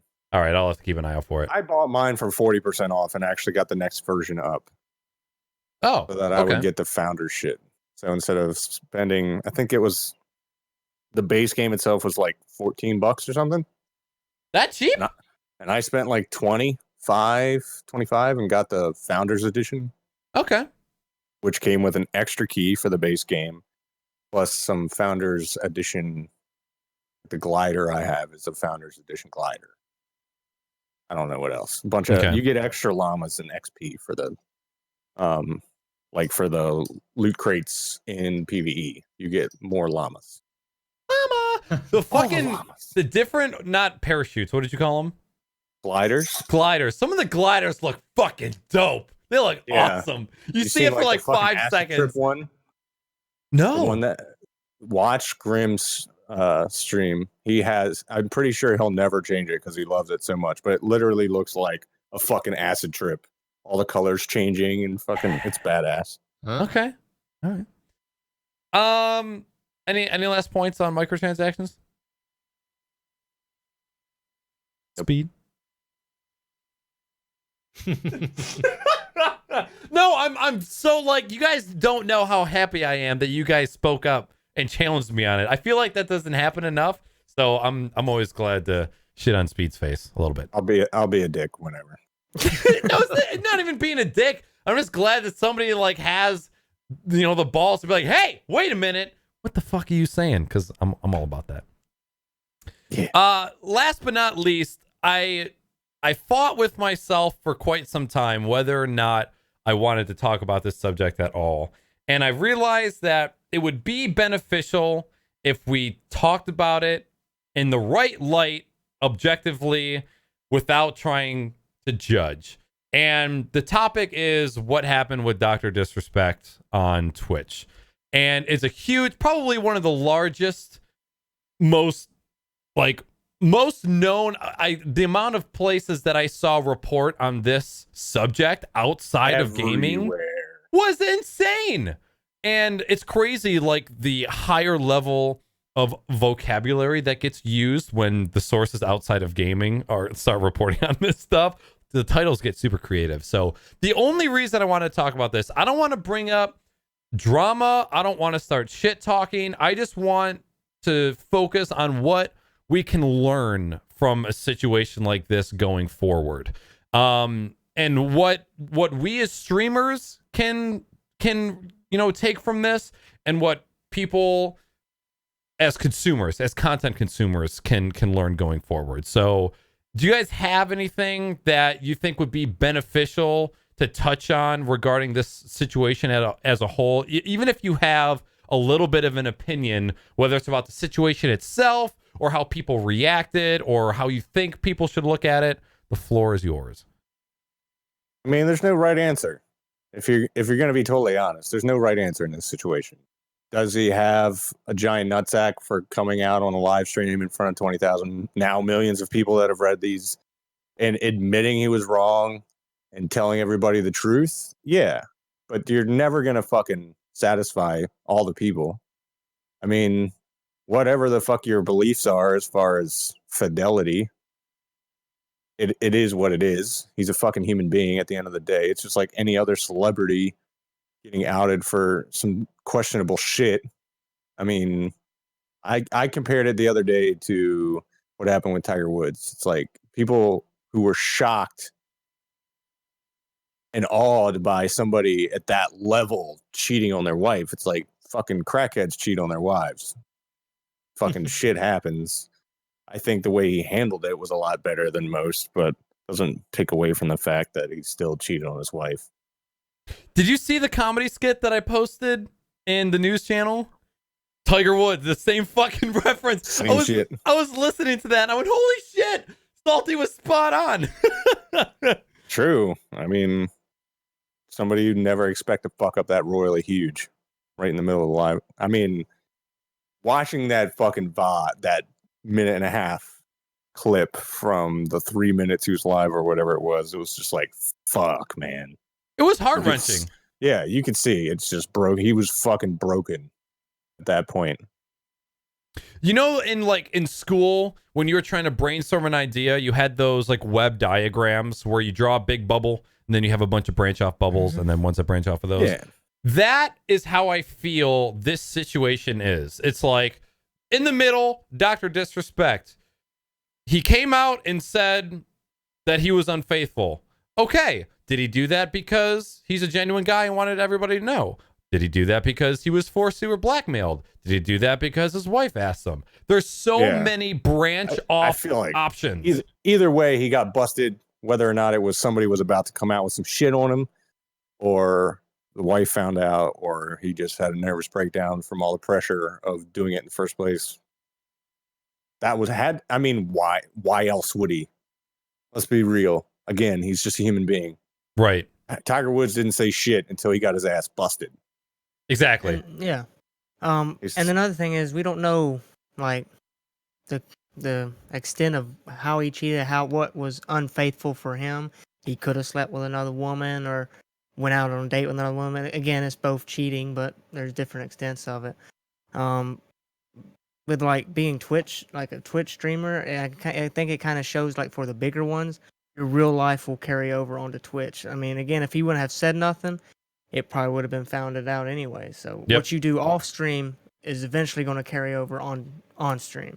So like the bigger streamers need to take care of that and not do stuff like that to cause the drama or problems like that.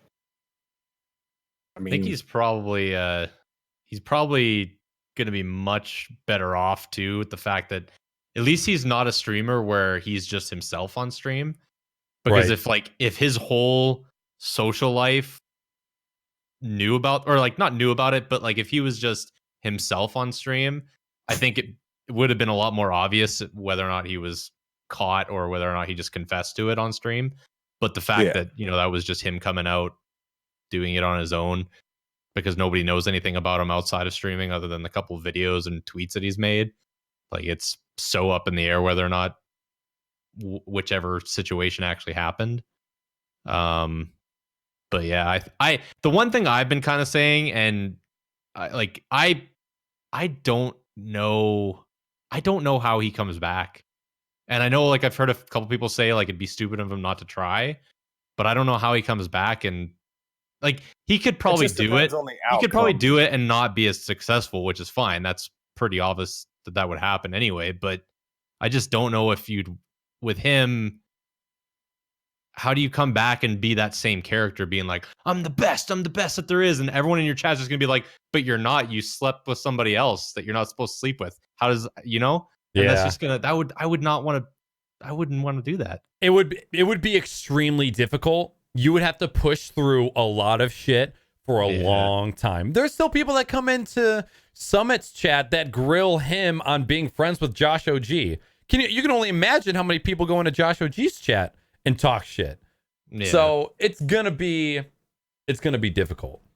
One of the points that I wanted to bring up was this is not me defending him. I, as someone that has had their life completely turned upside down on multiple occasions because of cheating, I am alongside half of the world that is just like, fuck you if you cheat. I can't believe you do that. Blah, blah, blah. It's so easy to be on that side of the fence, but the reality of the situation is, even though he came public with it, or he went public with it, that doesn't mean everybody has any sort of idea what goes on in that man's life. Like, it's not the first thing people think of is they go, holy shit, he has a wife and a kid. His wife is hot and super awesome, and his kid looks adorable. How the fuck could this guy cheat on this family? It's like, maybe he met that girl 10 years ago and she came out of rehab and it's been so mentally exhausting for him to be with that woman for the past decade and he fucking broke. Or maybe there's just so many other variables in his life that push people to that edge, and there's no way that any of us can sit here and judge a man when we know absolutely nothing. Is it shitty? Yes. Should he eat shit? Yes. Should he pay for should he suffer consequences? Yes. But that doesn't mean you should just fucking write off somebody for an eternity. Because if you were to judge every single person in your life because of mistakes that were known, you would not hang out with anybody. You would not be friends with anybody. But that kind of that begs the question, at what point do you draw the line as far as what you know about someone and how you let it affect you? Like, if there's only one hardware store in your town and the owner of that, cheats on his wife, are you not going to go to the only hardware store that's in your town just to prove a point? Like, where do you... That's exactly what I was going to get to, because I don't fucking go to Twitch to deal with people's personal lives. If he started streaming right now after the show, I would fucking watch it. I don't give a shit about his personal life. No offense to anybody out there. I don't fucking know his wife and kid. It's a fucked up situation. We all know that. We're all adults here. But I don't fucking watch football to learn about what the running back beat his wife with this week. Right. Like, we've all seen it in a million different ways. Fucked up ass people who are celebrities who have a lot of money who think they can do whatever the fuck they want. They're getting shut down left and right. This is the age of social media. This is the age of fucking everybody's always watching you. You're either a shitty person or you're not.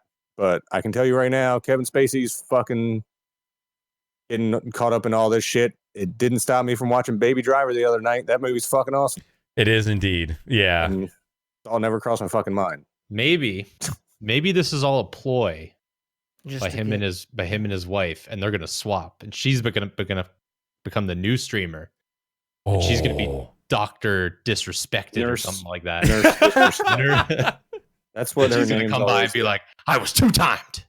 I'm still here. Still going. Yeah. It's an extremely shitty situation. And I think for me, there's a certain point where I let somebody's shit affect what I do, and that's when it affects me personally. I think one of the main issues is big streamers are seen as celebrities to a lot of people. But I think because the nature of streaming and how often the fourth wall is broken and the extra connections that are made in between viewer and streamer, people feel like friends. And I think that's been apparent since the platform has launched, is people get super creepy with how close they like to get to streamers. And when something like this happens, they're like, oh my God, Dr. Disrespect, I've donated $100 to you. how could you do this to me, man? You know how many waitresses you tip that are fucking every single cook in the back room before they bring your waffles and your hash browns? Like, if you base your judgment off of everything that somebody has done with their life, you're not going to be able to interact with anybody. But for me, as soon as that barrier is broken to where what they did has personally affected me, like actually personally affected me, that's when I'm like, all right, I'm just gonna not do that, and I'm just gonna go over here and do this. Yeah, I don't fuck with you no more. So I agree. I think that's one of the most important points to bring away is I was on both sides of the fence. Like I remember I was sitting on the futon in my Reddit post, and I was just like this. And I read the Reddit live stream fails title out loud to Weenie sitting there. Like we both had that reaction and we both watched it. And I'm going to be completely honest. I got a little teared up. I was like, holy shit, if I was alone, I probably would have cried. Because no one has ever seen the doc like that. Ever. Just 1,000% vulnerable. Well, I think that's part of the reason why there is a fence at all. Right. Because if this was some chick from fucking DreamHack coming out with a fucking Instagram story about fucking Doc, then everybody would just be like, this guy's a douchebag. But now he's cemented at least a partial, oh, that sucks, into that. Right. It's like you want to feel bad, but it's like, is this the price you pay for putting your heart and soul into entertaining other people? He fucking did it to himself, though. Yep. Takes two to tango. Takes two to two time. Oh. And yeah, we were talking about this on 42 stream. It's like you can never say that ever again. You can never say you're the two time. That's destroyed forever. 3 time. I'm 3-way. 3-way. So if he's got the character, if he's got the persistence, he can come back. But you can bet your ass it is going to be the hard. Like he had an easy climb to the top. He's fucking brilliant. He did amazing things in order to get where he was. But if he wants to get that back, he is going to have to try 3 times harder than anybody else in order to What? Look at Paul, man. Back to front champion. I think it's, and that's the thing I was saying too. It's going to help him way more with the fact that he's not himself on stream, because he can come back and just, if he really wants to go that route, just stream the way he normally streams. And if anyone is like, "Hey, you cheated on your wife," he can be like, "It was me, dog. Like, shit, fuck you. I don't know what you're talking about." Just, he could easily. He's gonna have to own it. That's the ones and twos of it, because it's either you own it and you just deal with it for a while, and then people just realize it's not going to affect them. Right. It can affect you. You're not trolling me. I know what I did. Blah blah blah. Or you let it eat at you forever and act like it doesn't exist, and then you just fucking explode on stream one day. Summit Molotov effect. Mm-hmm. All right. Well, any last points on any of the topics discussed? Nope. Being front champ, front butt champ, front to back, back to front champion. back to front. Yeah. So before we get into It's the doc. Before we get into the question and answer, I like to do this every couple months. If you guys have any new streamers, not new streamers, if you guys have any streamers that I or maybe any of these guys don't know about, I want you to share them. Okay, so I put out a tweet earlier today saying, hey, if you have any awesome streamers that you like watching, big or small, please link or tag them here, and I'm going to check them out. I'm going to take the next week and try and check out all the suggestions. If you guys have any Twitch streamers, big, small, whatever, and you guys want to shout them out, now is the time. So type !answer followed by the link to the person that you're watching in chat. It's going to save it to the bot. I'm going to include the list of the streamers in the script that will be posted to the podcast. And then I will I'll make a tweet public as well, so that if anybody else is curious, you're welcome to do so. So if you guys have these streamers that you want to shout out and share, throw that in chat with the exclamation point answer, and I will be sure to check those out. So we will move right the fuck along to the question and answer part of the show. Got a couple questions here. We won't be taking any more tonight. So for those of you that got any in, thank you so very much.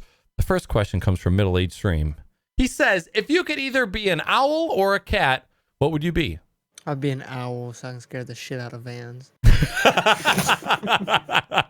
Yeah. I don't know. Other than the licking my own asshole thing, being a cat would be awesome. Because you just don't do shit. And you bitch at people all day when you want stuff, and then you just sit.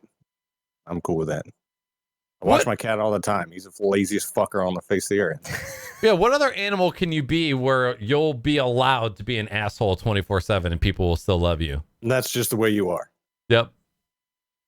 I'm gonna have to go with an owl just because of how many abandoned cats there are on the streets these days. At least with an owl, you have a way to fend for yourself. I can just fucking clutch it to death and eat it myself. Watching owls gargle rats whole is absolutely terrifying. Some of them motherfuckers are huge as fuck. There's like Rocky Mountain, 4-foot wingspan, fucking talons like as big as my hand. Like, fuck that. Taking small dogs out of LA and shit. No, thank you. I would be a cat for the reasons stated previously. Biased opinion. No. If you had a pet owl, your opinion would be different. I mean, I like owls, but like, I don't know. I don't feel like owls get to do anything cool other than just, I mean, you get to fly, but This is true. I don't know. I'd rather be an inside cat. What could you do for a cat? I mean, I could eat you if I was the owl. I mean, You don't have an couldn't answer. because I'm just chilling inside the house, fucking off. Yeah. While you're out there The world trying is to my house. survive and I shit. gotta go outside one day. With an owl, you can't shit in a box and watch your human clean it up and then shit right after they clean it. I can shit on their car and then watch them clean it up. I mean, same thing. That's fair. That's a fair point. Next question from All. Yes. Best holiday cookie. Cookies only, no shit tier brownies or fruitcake. I mean, just chocolate chip. I mean, that's the best. Oatmeal raisin. Did you just say raisin? Oatmeal raisin. You're old. Okay, that just showed how old you are. You like raisin. Okay, sweetie boy. I don't want to fucking hear it. Yeah, right. Hasn't had a beer yet, ever. I want to hear it. Peanut butter. I like peanut butter Cookies. cookies too. We're talking about cookies. Peanut Yeah. butter cookies. Yeah, Fuck peanut yeah, butter peanut butter cookies. Have you cookies. ever I'm just Fuck yeah. kidding. How dare you? Listen, we're talking about cookies and microtransactions on this show. Fucking, this shit's about to get heated, bro. I would say, as far as holiday cookies, I fucking love a good snickerdoodle. That's probably one of my favorite. Or just those like generic like sugar cookies that have like the colored sprinkles on top. Those are Or fucking good too. molasses cookies. Oh, is that what those God. are? I keep hearing you calling them that, and I was always like, I have no idea what that is. What? Snickerdoodle? Snickerdoodle? Yeah, That's I've different. never heard that. Yeah. Oh, Super they're good. fucking amazing. Next question comes from Middle Age Stream. When was the last time you climbed a tree? On, like, for fun? I had to cut a tree down in my backyard and I had to climb Okay. it. I was wondering where that was going. I had a tree fall over top of my shed and I had to like shimmy out onto the end of it with my fucking chainsaw and just cut the end of it off. Oh my God. I can't remember the last time I climbed. Probably a That was long 5 time years ago. See, I set up hammocks every single summer, so I'm up in trees often. I just cut them all down. I don't climb them. I've cut down 7 trees at least since I've been here. Jesus, do you keep the wood or you just put up a Fuck sign that says that. free wood? Most of it's just pine trees. I fucking hate pine trees because they kill my grass. Oh, okay. Fucking Fair needles and shit. So I just cut all the holly trees and pine trees and gum trees are fucking dead to me. Wait, like chewing gum? The ones that drop the little balls.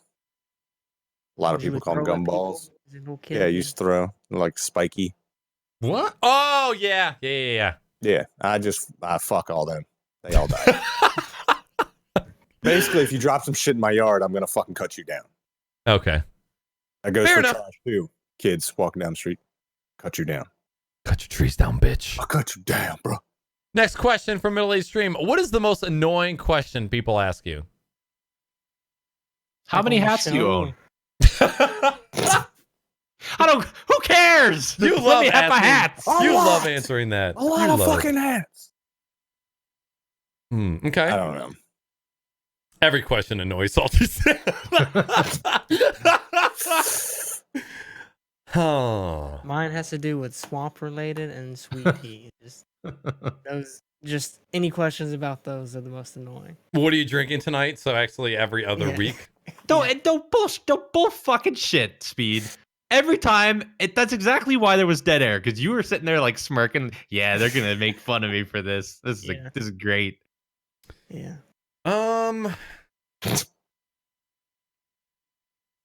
I would say one of the questions that annoys me there's two of them. One is, do you need me to submit a support ticket? Yes, you fucking do. And if I walk into work with a bag of lunch and somebody says, "Where's mine?" I will sacrifice my lunch and throw it in their fucking faces if it means I'm allowed to do it without getting fired. There's nothing that pisses me off more. So the tie between those. I'm the same. Don't ask for my food. I didn't Yep. bring this for you, bitch. Yeah, I'm sorry. Did you ask me what I wanted before I walked out of the building? Because you saw me walk out, but you didn't say Where's anything. mine? It's back at fucking McDonald's, you fat bitch. Next question from Gippy. What's your favorite Christmas festivity to partake in?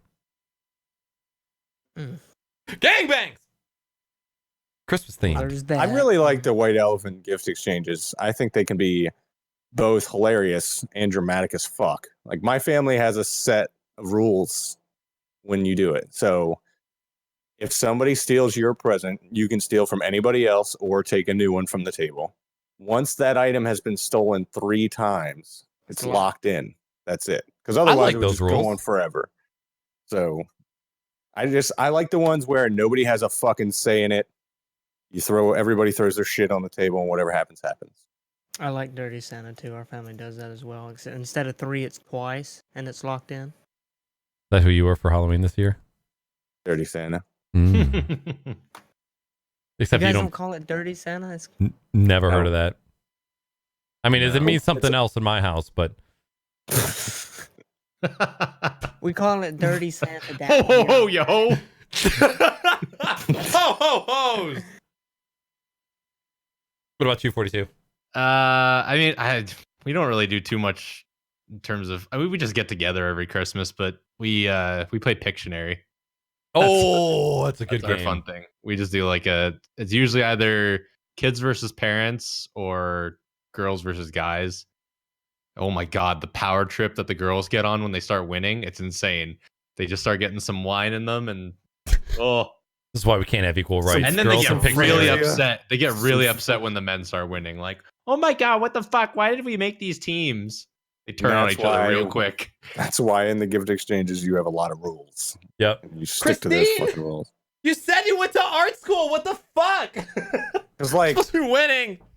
and here's the thing, like, some of the people take it serious and buy like nice gifts. Like, one of the guys is a huge fan of Flying Dog Brewery. He knows the fucking owners and shit. It's right in Frederick.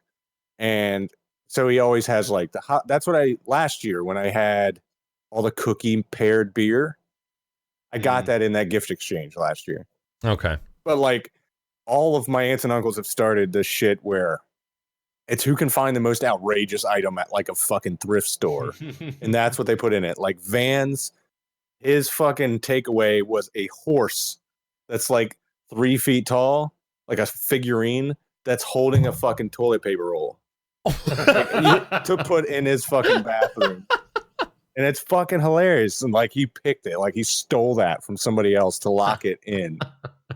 And Good I old actually man. got another mug to go along with this one, which is the one I got last year.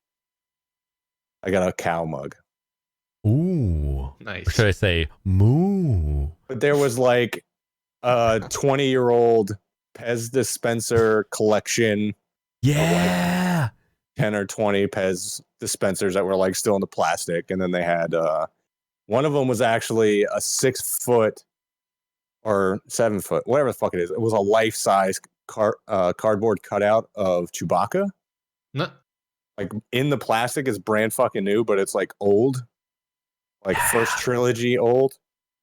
So there's a lot of cool shit. I think last year they had a Star Wars toaster that on one side of the toaster would be the Rebel symbol and the other one was the Empire. Oh, that'd be sweet. So like when you toast your toast, one's Rebel and one's Empire every time. Yeah. So there's That's always fucking cool shit. Then I just threw a cutting board in there because I don't fucking go shopping. And I was like, what do I have around my house? Oh yeah, here we go. Cutting board. For me, any Christmas festivity that has the words potluck in it, I'm there. I'm fucking there. Potluck shit. If it's like an hors d'oeuvres potluck party, I'm fucking there. I don't care. Next question comes from Bitscopes. Which is harder, getting over it or Cuphead?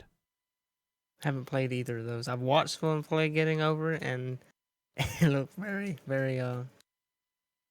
Is it what's harder or what's more infuriating? Yeah. Because I haven't played either one, but I feel like Getting Over It is way more infuriating than Cuphead. Yeah. Cuphead's at least satisfying when you beat it. If you're somewhat decent at platformers, you could get by on Cuphead after a while and be fine with it. But how does that work? It's like you like spin your mouse around Yeah. to get it to that'd be so tough. You fuck up on Getting Over It, you'll go over to the very beginning. Yeah. In the worst way. You'll go down some slides, you'll spring off the slide, bounce off that tree, off all the way to the very beginning, and it just... Yeah, they'll make it. They make it so if you fuck up in a certain spot, it'll just slide you all the way back to the beginning. You've got that annoying ass announcer that just starts talking in your ear after you fuck up, and it just makes it worse. I'm gonna have to stream that game pretty soon because somebody gifted it to me. So I feel for you. I'm sorry. a lot of alcohol is gonna be drinking on that stream. Fuck this shit. Next question, also from Bitscopes. What's the average pricing for your gaming PC? Someone asked me about this recently, and I've never built one, so I looked some stuff up and everything. It was around $1,500 to $2,200. You don't need to spend that much, unless you're buying. You can, if you're buying a monitor, a keyboard, a mouse, a Windows 10 license, you probably spend $1,200. $1,300, but you can spend way fucking more than that. Yeah, you absolutely can. Depends my computer, if you bought it at spec when the parts came out, is not $1,500. No, I think $300. I have over $400 invested in just the case. One piece of mine was $1,000, just the graphics card alone. The fucking graphics card prices right now are insane. I spent nearly, if I'm not mistaken, close to $3,600 on my computer. Yeah, that's a lot. That's a lot. Believe it. Don't gotta buy one for a while. Don't gotta upgrade anything for a while. But yeah, you're good. My whole setup, other than case and graphics card, my motherboard and CPU are 5 years old, and I'm still playing modern games all right. I actually just had 2 different friends that asked me to price out a build for them. You can build a mid-range Ryzen computer right now for under $600 and get 60 frames in modern games on medium settings. So you want to just get into the gaming PC scene, you can spend $600 on a nice Ryzen 3 or Ryzen 5 setup. You want something decent that you're not going to have to upgrade for 2-3 years? Spend $1,000. But that's if you already have, monitor, keyboard, mouse, headset's going to come in there as well, Windows operating system. So it all depends on what you want to play and what you have already ready to go. What you want to do. If we're just gaming, it's way cheaper. Yep. You want to do any fucking thing else that involves high level CPU, hyper-threading, streaming, recording, that kind of shit. 1,500 is a pretty good spot to start. Yep. And that's including like workstation stuff, like video editing, 3D rendering, all that goodiness. Because this setup still blows ass when it comes to rendering. And I've got 32 gigs of memory and all SSD drives, and the last set of cards. I've got 970s, and shit, I don't know how many generations I'm behind now. What, 3 generations behind with the 4790? Almost 4. Yeah. So, and I mean, I don't have a fucking problem running nothing, but rendering video in anything close to 1080, even just 1080p, not doing 4K, fucked. Yep. Last question from Mr. Vansman. If you could bring back an older multiplayer game to its prime, player amount of live servers, friends that played often, etc., what game would it be? Would you make any changes to the game or graphics? That's a hard question because I have no idea. I want to bring back Halo 2 SWAT, headshot only. I love To SWAT. its prime. SWAT was so much goddamn fun. There's not a fucking single FPS style multiplayer game I've ever pumped more hours into in my life on the Xbox Live. Even compared to the games on PC. Not even fucking close. I spent like half of my high school, probably half of my middle school into high school years fucking playing that game. I loved headshots only. I have no idea what game I'd bring back.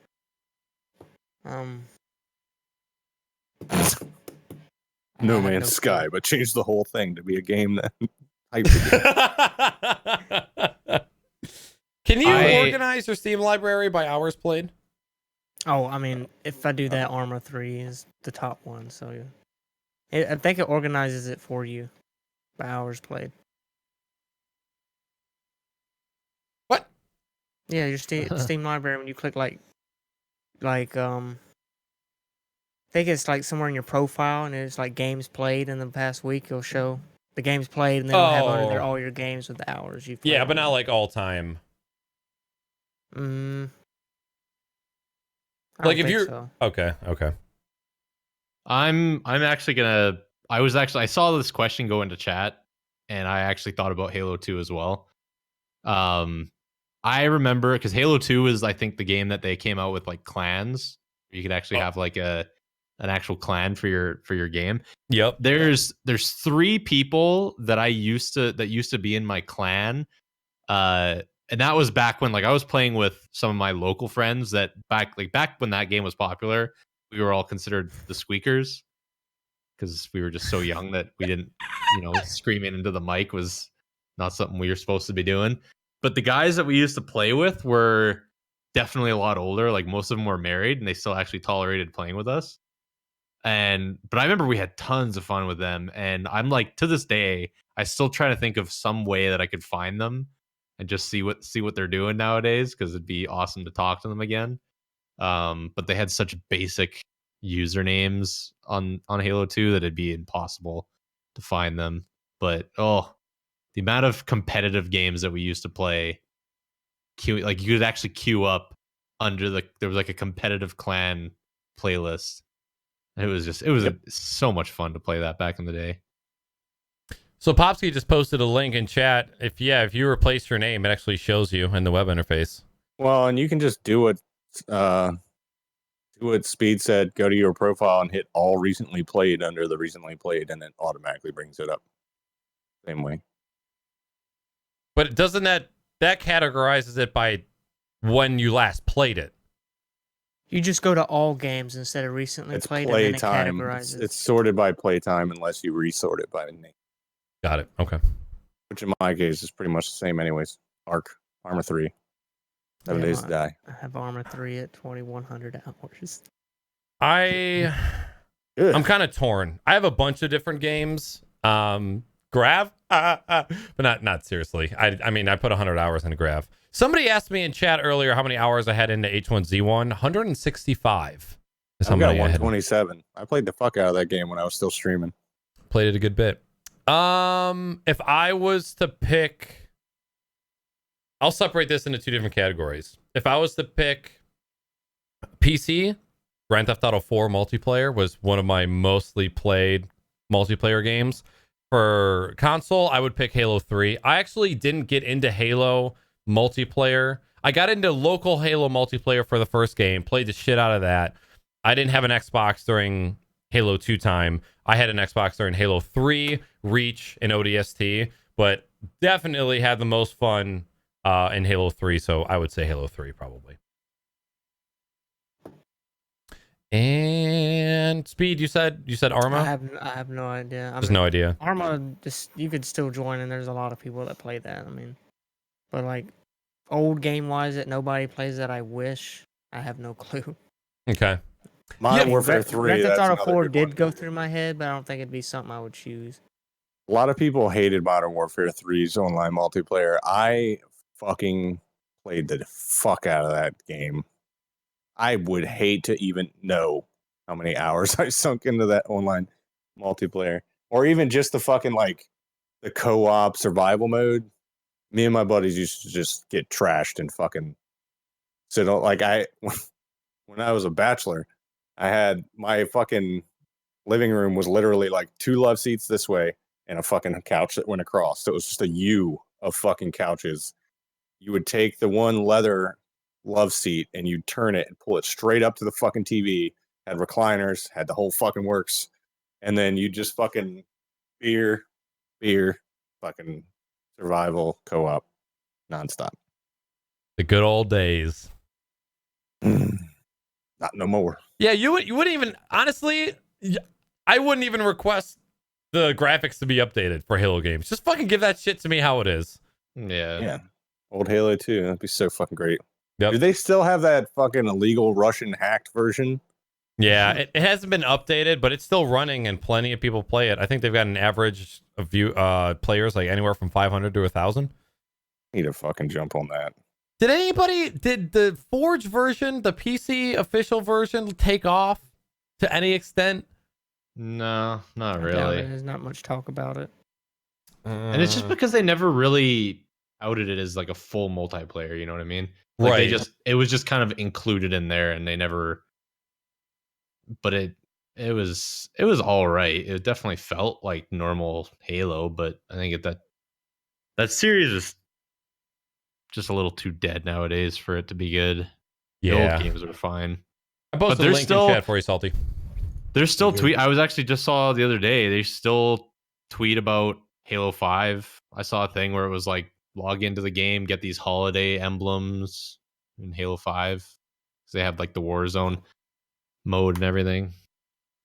Some people Well, still that's play just it. That's what I don't understand about these game companies and how fucking. I mean, I understand it's your product, blah blah blah. If your game is 20 fucking years old, throw that bitch out for free on like mobile devices. Right. Could you imagine if like Namco just came out and said, "We're gonna put all of our old Atari games on the phone for free, and you'll just get ads every once in a blue moon, and we're gonna make a fuck ton more money for you to play Galaga and see an ad every 10 minutes than you'd ever fucking get from actually buying the game." Yep. Nobody's buying those plug in the TV garbage ass consoles anymore. The ones that have like 20 of the old games. It's like I can fucking run that shit off my phone. My phone's powerful enough to do that. Even though a lot of people are loving the shit out of their Super Nintendo classics and I mean, Nintendo those classics. consoles, it's more nostalgia than anything. And like you always said, it's the fucking ease of use. Yep. I don't have any input lag. I have to deal with from having the pies and external controllers or whatever. I don't have to fucking copy and paste code, nothing. I can spend $20 and here's 20 games and it fucking works. Yep. All right. Well, unfortunately for us, but fortunately for you, this is going to be the end of the Crocs and Hot Pockets podcast. What we will do is one final time go around the room, give everybody an opportunity to tell us what they're doing on the internet these days and where we can find them. So, SaltySam, we'll start with you. My name is SaltySam on Twitch, the SaltySam on Twitter, Salty all day on Snap, and you can find me probably most likely on it or in the GSN Discord playing Fortnite or Ark. Not yet. He's thinking about injecting that needle again. It's already in. It's in right now. He's playing it after we get off. I've already downloaded it, but I seriously haven't even started it yet because I don't want to get into it. Fucking late. My name is SpeedDemon. You can find me on the GSM forums and Discord, and on Twitter at SpeedDemon2533. I'm MrFortyTwo on Instagram, Snapchat, and Twitch. This week I'm hoping I can stream some LA Noire VR. Thinking about doing that tomorrow. And then Thursday I'm hoping to do some more Fallout 4 VR. And then I'm also on Twitter at MrFortyTwo TV. And my name is Naaackers. You guys can find me on this very channel 5 times a week, or you can find me on Twitter and Instagram at Naaackers with 3 A's. And that is going to officially conclude the... Hold on. That fucking drift video in your fucking car. I watched it probably 6 times before I realized that the volume was off. And then I turned it on. Just lost my shit. Get that ass out! How many takes did you do to get that, or was that the first one? So that particular drift, the one and only take, and there's a little bit of story behind it. So I had actually set up 2 previous shots and did different drifts, but they didn't come out the way that I wanted. Hopefully my work doesn't check the security cameras of late Friday night. But so I set it up one time, I did a couple, set it up another spot, did a couple, and then I set it up at this last spot. And just as I set the camera down on a traffic cone, it says 20% battery remaining. I'm like, oh, fuck, this is my one chance. So it's fucking 15 degrees out. I set the phone on the traffic cone. I hit record. I do the one drift, and I get out of my car, and it's only been recording for like 55 seconds. And I said, all right, that's it. We'll see how it did. I went to go hit the stop recording button, and the phone wasn't taking input. Like, it just was not stopping. Too fucking cold for that phone, dude. And then in 3 seconds, the phone shut off because the battery had died. And I was like, motherfucker. So I don't know how it is with Android phones, but with iOS nowadays, the phone will not turn on until it has at least 5% battery if it's charging. Yep. So I think it's 2 or something for Android, but okay. So I'm sitting in my car and I'm waiting for the phone to boot back up. And I'm like, because I don't know if it took me hitting stop or not. So the phone boots up. I go into the Photos app. The video's not fucking there. And I go, motherfucker! I hate when this happens. And then I think like a couple minutes later, I just went into my camera app because I was thinking about re-recording it. And then in like the recent photos, the video was there, but not in the Photos app. So the video ended up being there. I fucking clipped it real quick and uploaded it. And the rest is history. That was the funniest fucking thing I've seen on Instagram in a long time. I didn't expect that at all. It was so perfectly like everything. The cinematography, how close the car was, the fact that you could kind of see you in it, and then you hear the scream coming out from the background. Get that ass out! I will admit, in the middle of that drift, in my mind, I was thinking, this is a perfect drift. This looks so fucking good. And it ended up being great. So one hit wonder, my friends. I'm at least like 50% of the views that video has had. I've seriously rewatched this so many times. It was fun. Snow drifting in cars is fun. I'm also a fan of setting up retarded shots on Instagram. It's great to have fun with. It's hilarious. Yeah. Anyway. What? No, go ahead. The discussions that were had between me and Vance when I put that fucking stupid ass 5-second clip of me riding across my garage. The amount of conversation that was had before that. Yeah. I love it. All right, guys, that is going to conclude episode 49 of the Crocs and Hot Pockets podcast. Remember, if you guys are staying home from New Year's Eve and you need somewhere to hang out, the Crocs and Hot Pockets podcast will be live for New Year's Eve with most likely the full crew. It's going to be episode 50. So not only is it episode 50, but it's going to be on New Year's Eve. So if you guys are looking for somewhere to hang out, we will have a special edition of the show on that night. And we hope to see you there. If you guys are going out, please use Uber, Lyft, or a dedicated driver. Dedicated wham. Dedicated wham. Oh my God. DDs. DDs. What does that fucking stand for?